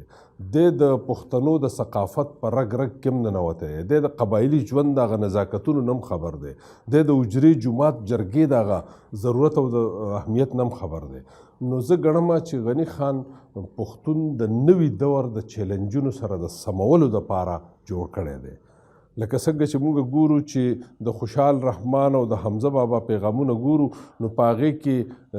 تصوف هم شته، په هغې کې قومیت هم شته، په هغې کې فلسفه هم شته، په هغې کې پند و نصیحت هم شته. د غني خان د ټولو نه لوی خاصیت دا دی چې د جمالیات چې دي دی چې فطرت ته په کومه سترګه ګوري، دی چې پښتون ته په کومه سترګه ګوري، دی چې د قومیت کم رنګونه لري، که خازې شنې مې په قبر وي ولاړې، که غلام مړو م راځئ ټوکۍ پې لاړې. دی په یو وخت کې د قومیت او د ازادۍ دواړو ترانې وایي او دومره په شدت سره وایي چې خلک د ځان سره ملګري کوي. وایي چې په خپلو وینو نه یم لمبېدلی، په ما مه پلیتوئ د جومات غاړې. په دې کې اوس 3 څیزونه دی ژوندي کوي، یو د ازادۍ جنگ، یو دین، یو پښتو، یو انسانیت. نو دا کمال په ډېرو کمو شاعرانو کې چې هغه په یو وخت باندې دا ټول پیغامونه مخکې بوځي. او د غني خان د شاعرۍ بنیادي پیغام چې دی هغه د الله سره مینه، د فطرت سره مینه، د قام سره مینه او د انسانیت سره مینه، سړیتوب سره مینه. بله دا خبره ده چې غني خان هر کار چې هره خبره چې کوي د هغې سره یو منطق هم تړلی ساتي، هغې په یو عقلي دلیل باندې کوي او دا هغه عقلي دلیل چې دی دا د فلسفي بنیاد دی. نو غني خان په بنیادي طور باندې یو فلسفي او جمالیاتي شاعر زه ګڼم.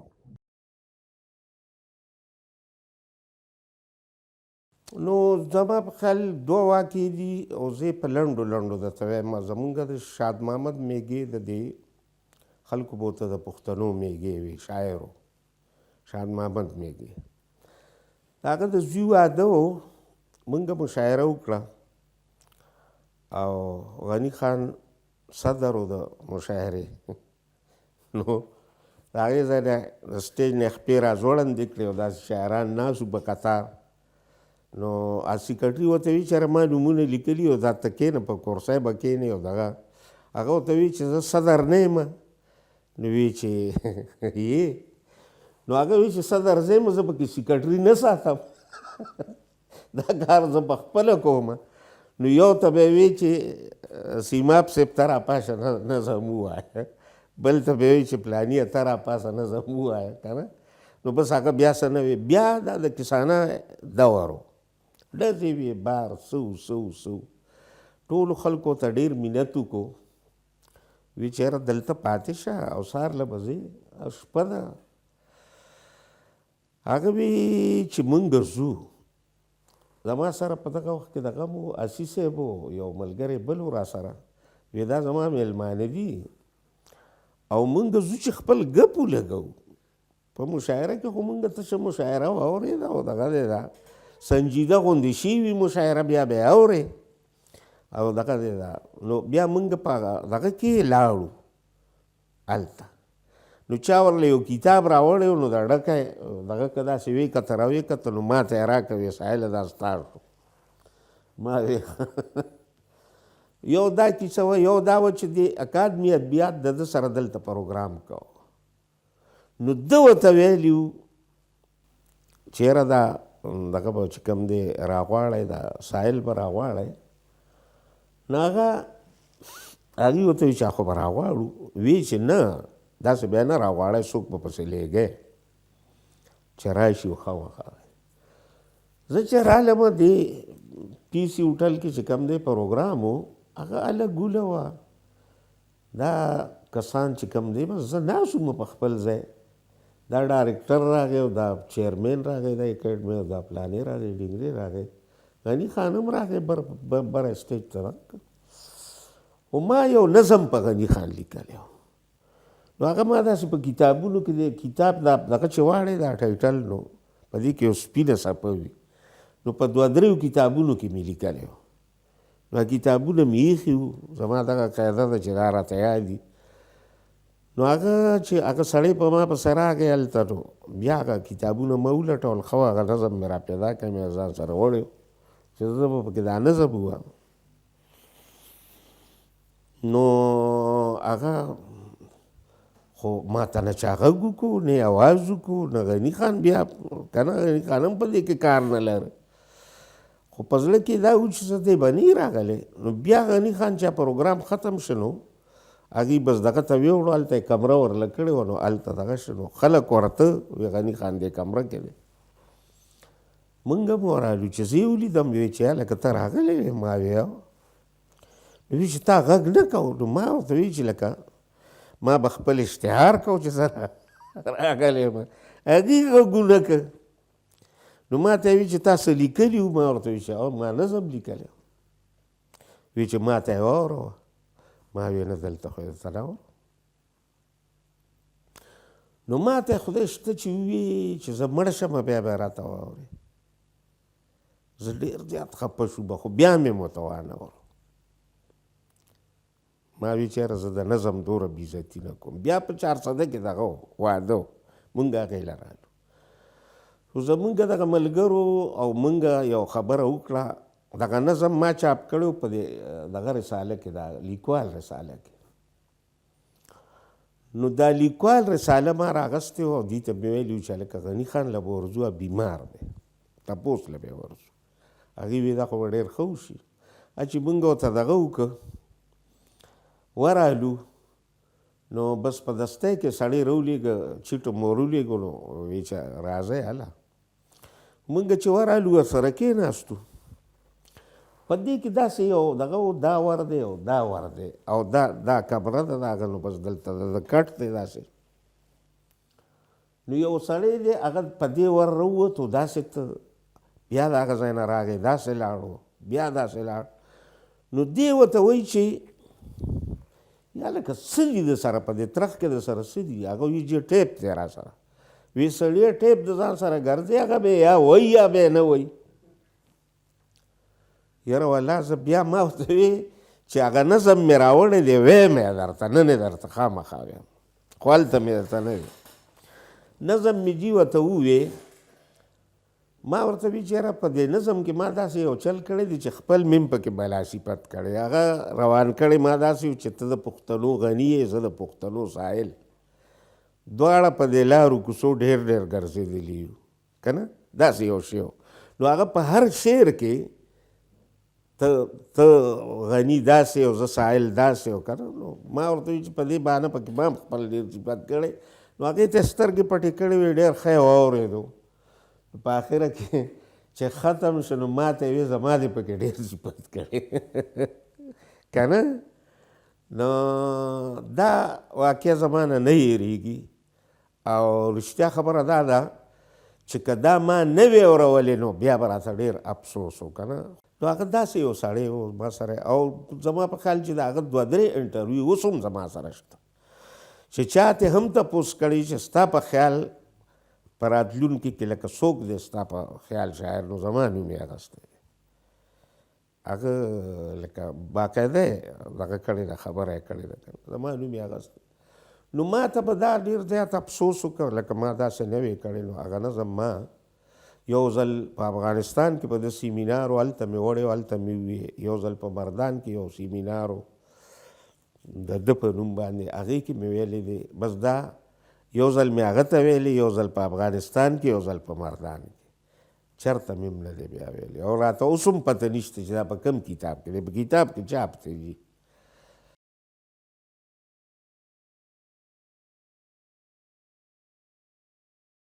وی زما بخت ته شمې بخت و، یا به مرمه یا به سوځم،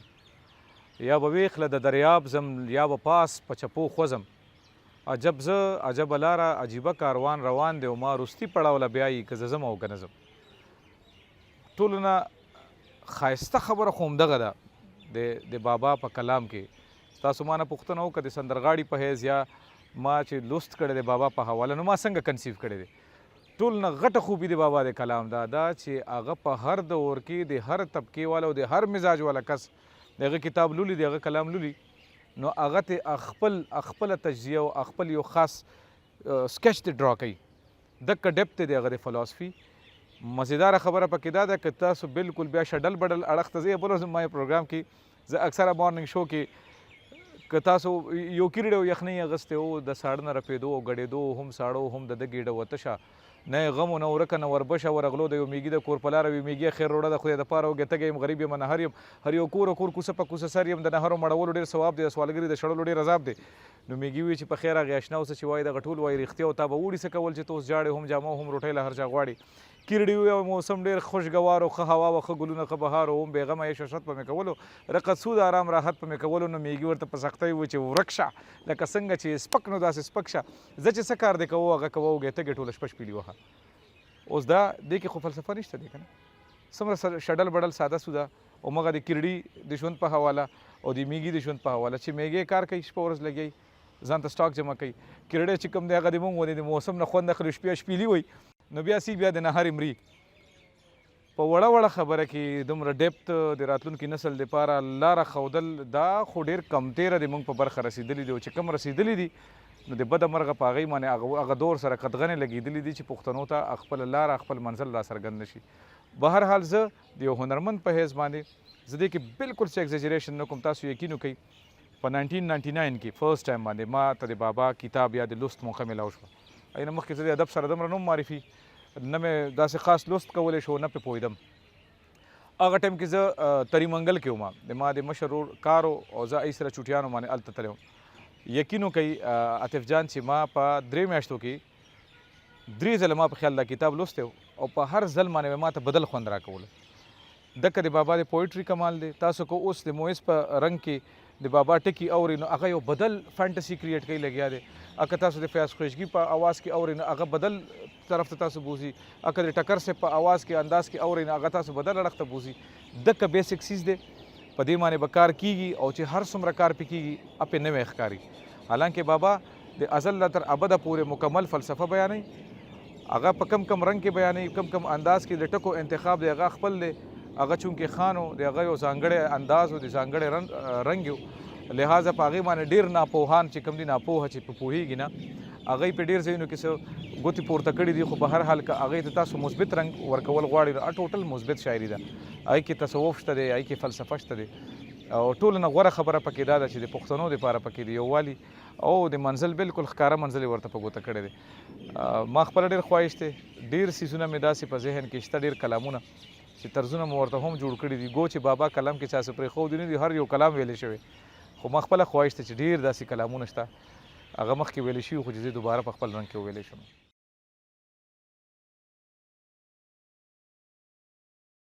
داسې ده چې تر کوم حده پورې چې دا خبره وه هغه وخت کې چې د پښتنو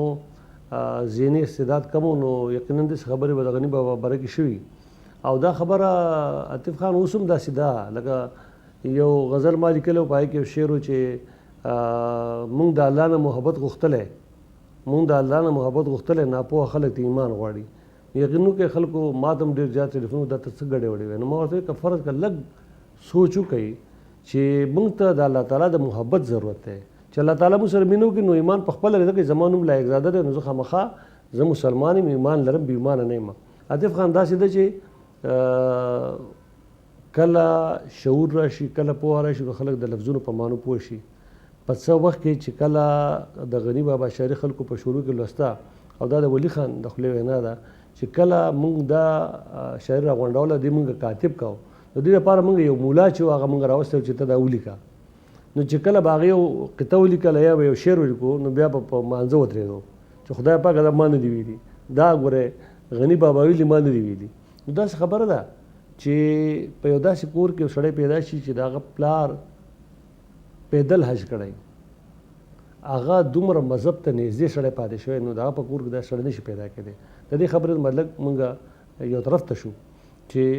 دا کېدی نه شي چې غني بابا خلکو ته داسې خبر وکړي چې خدای مکه هغه د مذهب په ضد باندې خو هغې دپاره پوهه پکار ده نو د غني بابا شعر چې دی په ټوله پښتونخوا کې زموږ په لر او بر کې اوس چې کوم هغه خلک دي چې هغه انټلیکچوال دي پوهې خلک دي په هغې باندې پوهېږي او چې کوم خلک نه پوهېږي نو په کار داسې ده عاطف خان چې هغه بل ورشي چې وروره ما سره کښېنه دا شعر چې غني بابا لیکلی ما پې لږ پوهېږه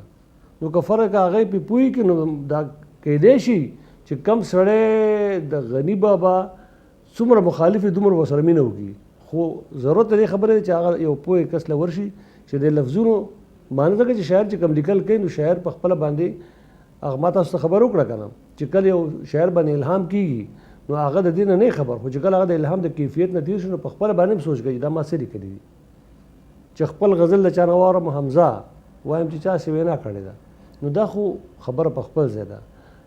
زه دا خیال کوم ستاسو د سوال په حواله باندې چې غني بابا د خپل شاعرۍ په بنیاد باندې پښتون ولس ته دغه یو خبره کړې ده چې تاسو دا خبرې مه کوئ ځکه چې د پښتنو خبرې خو ډېري خو عمل ډېر کمي هغه صرف د عمل درس ورکړی چې تاسو باید د عمل نه کار واخلئ او که فرض که موږ په دغه عامو خبرو باندې یا په دې لفظي خبرو باندې خپل وخت تېروو نو دې نه څه جوړېږي نه تر څو پورې تاسو حرکت ونه کوئ او حرکت د کامیابۍ لپاره شرط دی.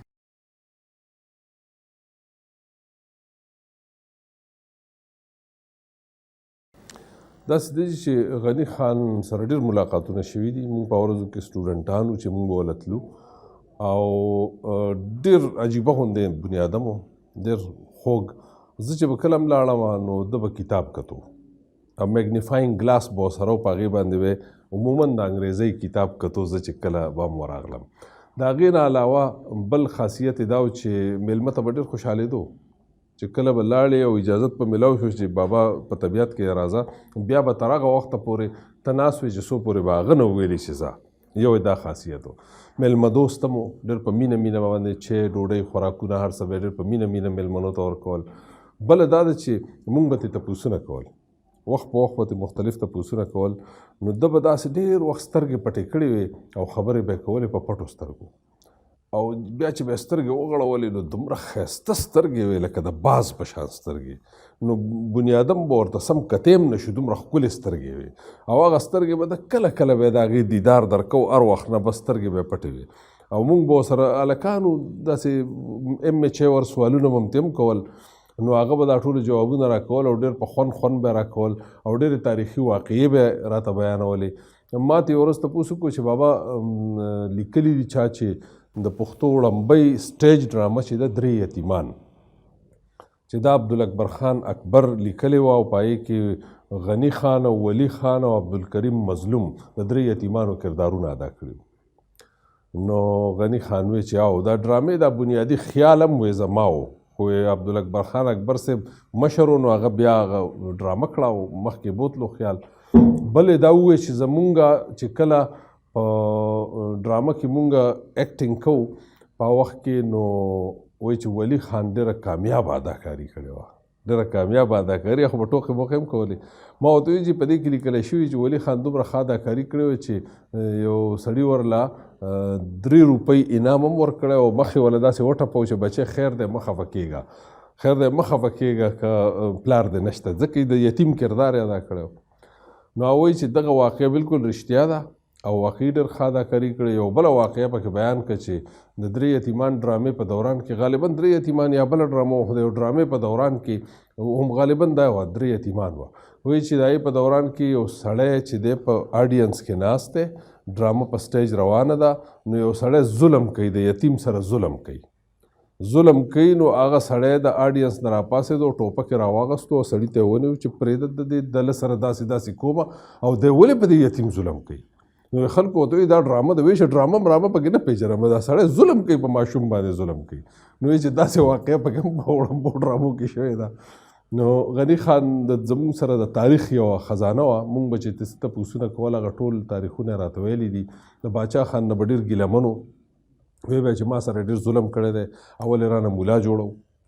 د هغې نه پس بیا آرټ تعلیم راباندې هم په نیمه کې پرېښو، بیا یې انجینیرنګ له ولېږم هغې راباندې هم په نیمه کې پرېښو او زما یې ژوند تباه کړی دی. نو ما ورته یو ورځ ویم خدای پاک خدای هر چاله داسې پلار ورکړي لکه چې تاسو له درکړی، وی خدای دې درکړي چې په تڼاکو سټکوری دي کړي. نو داسې قسمه رویه وه. خو غني خان خوږ هم ډېر او عالم هم ډېر او د حجرې ګپ ورله هم ډېر ښه ورتلو، ډېر په ښکلي انداز به یې خبرې کولې او بلا شی واقعي شوي دي. اوس زما ذهن ته دا وخت نه راځي چې تاسو ته بیان کړم.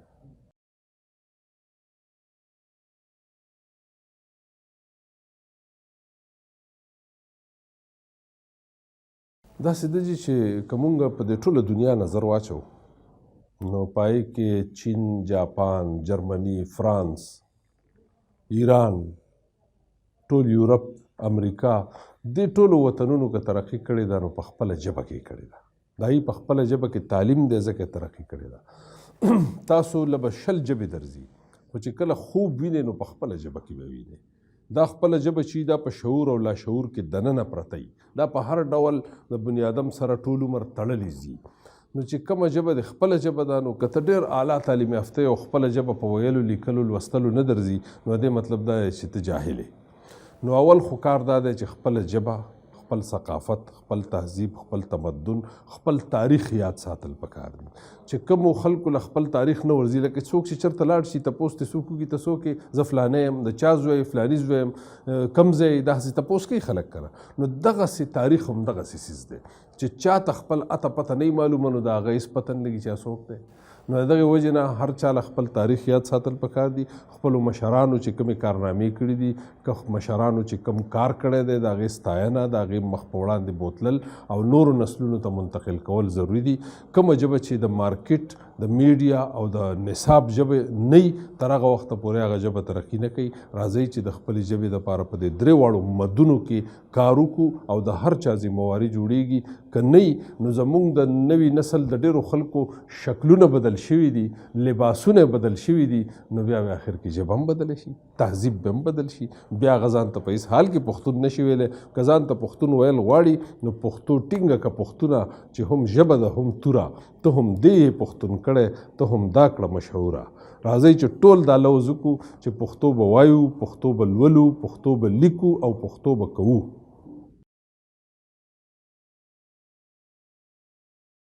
مجموعي طور خبره دا ده که نه، زه چې څومره پوهېږم، ما به څومره پوهېږي چې زه خبره وکړم، خو بهرحال د ما چې څه آیډیا ده،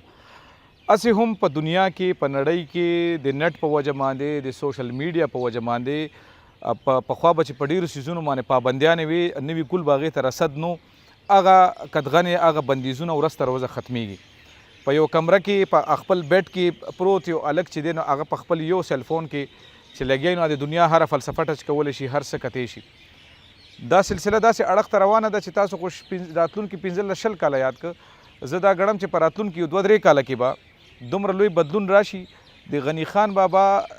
دغه موازنه یا د هغه د فهم خبره چې تاسو کوئ، هغه په دې تیرو لنډو ادوارو کې که چا هغه رنګ هغه نه ده تللی یا ترجماني د هغې نه ده کړي، نو هغې دا وجه ده چې د مونږ د دې وطن چې کوم نصابي تعلیم دی په هغې کې ډېرې خبرې داسې وي چې هغه هغومره نه دي را څرګندې شوي.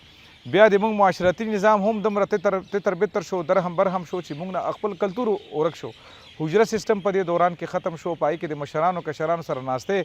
ډېر زیات کم شو، د نش په حساب شو. دې وجه باندې د نوی نسل چې دی نو هغه دا رسد نه دی شوی. خو چونکې اوس انټرنیشنلی هغه څیزونه اپریشیټ کېږي، نو د موږ دا نوی نسل چې کوم دی ابه د پښتو دپاره که نم کوي، خو چې وګوري چې یو انټرنیشنل سکالر په بابا باندې، غني بابا باندې خبره کوي،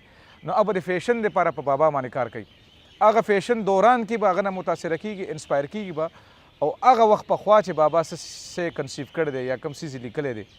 کوم سکیچ ډرا کړی دی، هغه به د ما راتلونکی نسل که د چا زړه ښي او که بدي، ابه د ما دا راتلونکی نسل خپلی، په هغې باندې به په ټوله دنیا کې ځان ښیي دنیا ته چې ما سره د ما په پښتو ادب کې هم داسې لوی لوی نومونه شته دی چې هغه مونږ انټرنیشنلی ټول دنیا هغې کې مونږ چیلنج کولی شو. هغه که تاسو فینټسي ته ځئ، هغه که تاسو یو طرف کې وایي چې وایي ما په ګل کې وموند چې ته نه مومې کتاب کې، ای مولا ستا نیم کتاب مې واورېدو رباب کې، ستا پګړی د عقل زما تاج د لیونتوب په سر او تی په غاړه جاړې زه غوټې وهم دریاب کې. دې کې غلطه خبره کوم یو ده، یو د سمندر ګهرایي څرګنده خبره چې هغه ته ناب کې، نو تی د غاړې نه نشي ناب کولی، هغې ته به وردانګېدل څه دي، ځان په عذاب کې اچول دي، ځان په تکلیف کې اچول دي. د بابا ژوند تاسو راولئ، ټول د تکلیفاتو نه ډک دی، د هغوی د مشرانو ټول ژوند وګورئ، د جیلونو نه ډک دی، څومره سختیانې، بندیزونه، قطغنې. خو د بابا وسط دومره ډېر ولې دی چې هغه بیا تاسو وګورئ چې د هغه ناستې پاستې چا سره شوی. د ایشیا په سطح باندې چې کومه معتبرې مدبرې ګرانې وي، د رابندرناټ ټیګور غوندې شخصیتونو په شاګردۍ کې پاتې دی. هغه په هغه ټایم کې ما په خیال ما چې کلام مخکې ریکارډ کړو، ټوکه ما به شمه کوله، تا کړو جوړ رانه پتنګ، په کتاب کې مینشن دي. دا پته نه لګي 18 کاله عمر کې بابا په سمندري جهاز کې انګلینډ ته روان دی. نو هغه څیزونه خو مونږ تر اوسه پورې نه دي ایکسپلور کړي، مونږ هغه عمره سټرنث نشته دی چې هغه طرف ته لاړ شو. لہذا د بابا هغه ویژن چې کوم دی، اب د ما راتلونکی نسل په هغې باندې صحیح ځکه پوهېږي چې هغه الریډي هغه ایکسپوژر کېږي، لګي هغه ټول دنیا سره کنیکټډ دی، په یو سیلفون په تھرو باندې کنیکټډ دی. ټریولینګ ورځ تر ورځه اسانېږي، دنیا کې خلک ګرځي. نو اوس د بابا چې هغه ټایم کوم څیز کنسیو کړی، اب د راتلونکی نسل صحیح طریقې سره دنیا مخې ته راوړي. دا چې ده چې زه خو په خپله باندې مات ګوډ لیکل کوم، خو کله د غني بابا ټول نظمونه، خو د غني بابا یو نظم چې هغه ما د ځان سره بوځي، هغه دغه دی چې د شین د سپینو شګو نه مې جوړ کړی یو محل، او په دې کې چې کم د هغه په دې یو بند کې کم هغه ویژن دی او هغه سړی کم طرف ته بوځي نو زه به دا ووایم چې په دې کې کم ابسټریکټ آرټ دی نو هغه ما هر وخت چې کله څومره زه دا نظم لولم او څومره یې اورم بیا یې اورم نو زه یو داسې هغه دنیا ته ځم لکه چې دغه به غني بابا فیل کړي او موږ یې فیل کوو ځکه چې د یو شعر سره د یو مصرې سره نو داسې خو که فرض کته دی یو خو زما خپل فکر دی که تاسو ماته زما خوښه ووایي نو زه دغه نظم چې دی دې ته راشم نو هغه چې دی او په هغې کې که فکر وکړئ په دې نظم کې هم دغه یو خبره چې د مینې خبره ده هغه ټوله هغه د بلبلانو هغه ټول د ښایستونو ذکر چې دی هغه هم دا ده چې یو داسې ماحول چې په هغې کې مینه او دغه د وخت ضرورت دی چې مونږ مینه عامه کړو مونږ په دې ټولنه کې هغه احساس را بیدار کړو چې مونږ سره یو شو که فرق که مونږ را یو شو زما خیال ډېرې ستونزې به حل شي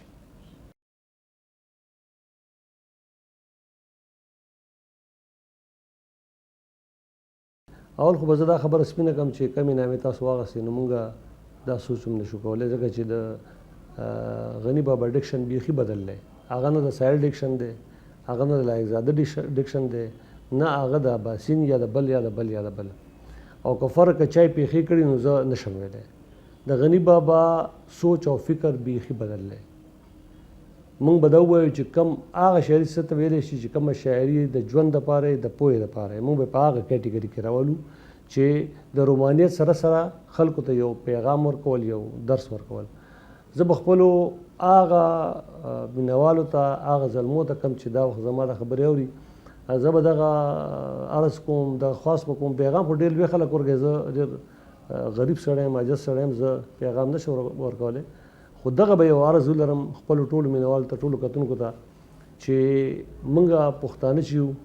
که فرض که موږ په دې نړۍ کې ژوند کول غواړو موږ په پاکستان کې د نورو قومونو سره اوږه په اوږه ودرېدل غواړو د دې قام په پرمختګ کې خپل کردار ادا کول غواړو د دې خاورې خدمت کول غواړو نو بیا موږ له پکار دي چې د غني بابا غوندې لوی شاعر د هغه کلامونه داسې ونه لولو چې موږ داسې فون واخلو چې دا موږ د رڼ ټکر په آواز باندې یو نظم واورېدو بس د دې نه موږ اعلان کې د دغې سره پکار دا ده چې موږ په خپل ژوند کې بدلون راولو ځکه چې د قامونو په تاریخ کې دا خبره بیخي جوته ده چې د قامونو په تاریخ کې همیشه چې کوم بدلون راغلی هغه راغلی دی چې خلک د شاعرانو د خپل وخت د شاعرانو په فکر پوه شوي دي د هغې په سوچ پوه شوي دي نو بیا وړاندې تللي دي خدای دې وکړي چې موږ د خپل ملت دپاره د خپل قام دپاره د خپل وطن دپاره د خپل مذهب دپاره موږ هر داسې ګام پورته کړو داسې قدم پورته کړو چې په هغې باندې موږ وپېژندی شو چې موږ ښه تکړه مسلمانان یو موږ ښه تکړه پښتانه یو او موږ ښه تکړه پاکستانیان یو او کولی شو چې په دغه ټولو لارو باندې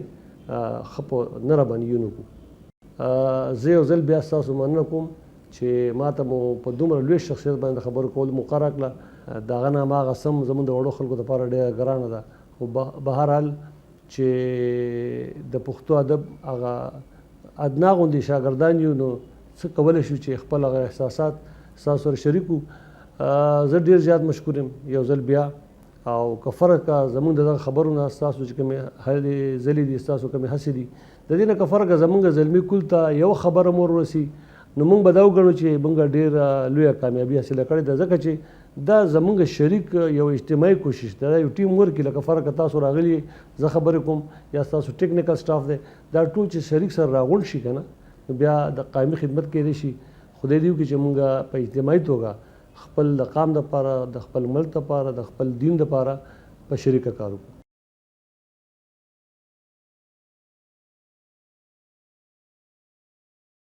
نو بس دا وخت راته یو دوه شعرونه را یادېږي وایي چې باغ کې څوک ګلاب شي باغ کې څوک ګلاب شي څوک شي سروه څوک ورخاړی باغ کې څوک ګلاب شي څوک شي سروه څوک ورخاړی څوک د منځ غونچه شي څوک کبل د غاړې غاړې تاج د چا د زرو د چا تاج شي د غمونو تاج د چا د زرو د چا تاج شي د غمونو ویش د بل په لاس دی که ته خاندې او که ژاړې دا کلام مخکې ټکر صاحب ویلی و ډېر مقبول شوی ما پې بیا دوباره ته به ازمایي کړې وه او اکثر تاسو مینهوالو کتلی به هم یې هغې کې مونږ چې اکثر پرفارم کوو نو ورسره بلا ګډاګانې مو شي خنداګانې مو شي خو جست دغه شاعرۍ هغه کانسیپټ ته خو دې وکتی شي که نه چې وي د حرکت شاعري او د لیدلو قرآن، د ناپوهۍ منطق او د کڼو اذان، دا د هډوکو ژبه او دا د وینې تورات، دلته ادم سړی دی نه مذهب نه ذات، دلته کې هر آیات د خود او حسن آیات، دلته گویا منصور، دلته ګونګې سقراط، تال سره یو ځای شه، د ژوند تصویر جوړ کا او د دې تیرو نه مالا بدر منیر جوړ کا، یا مې په بډه کا یا مې په بډه شه، ګډه شه ګډه شه ګډه شه ګډه شه.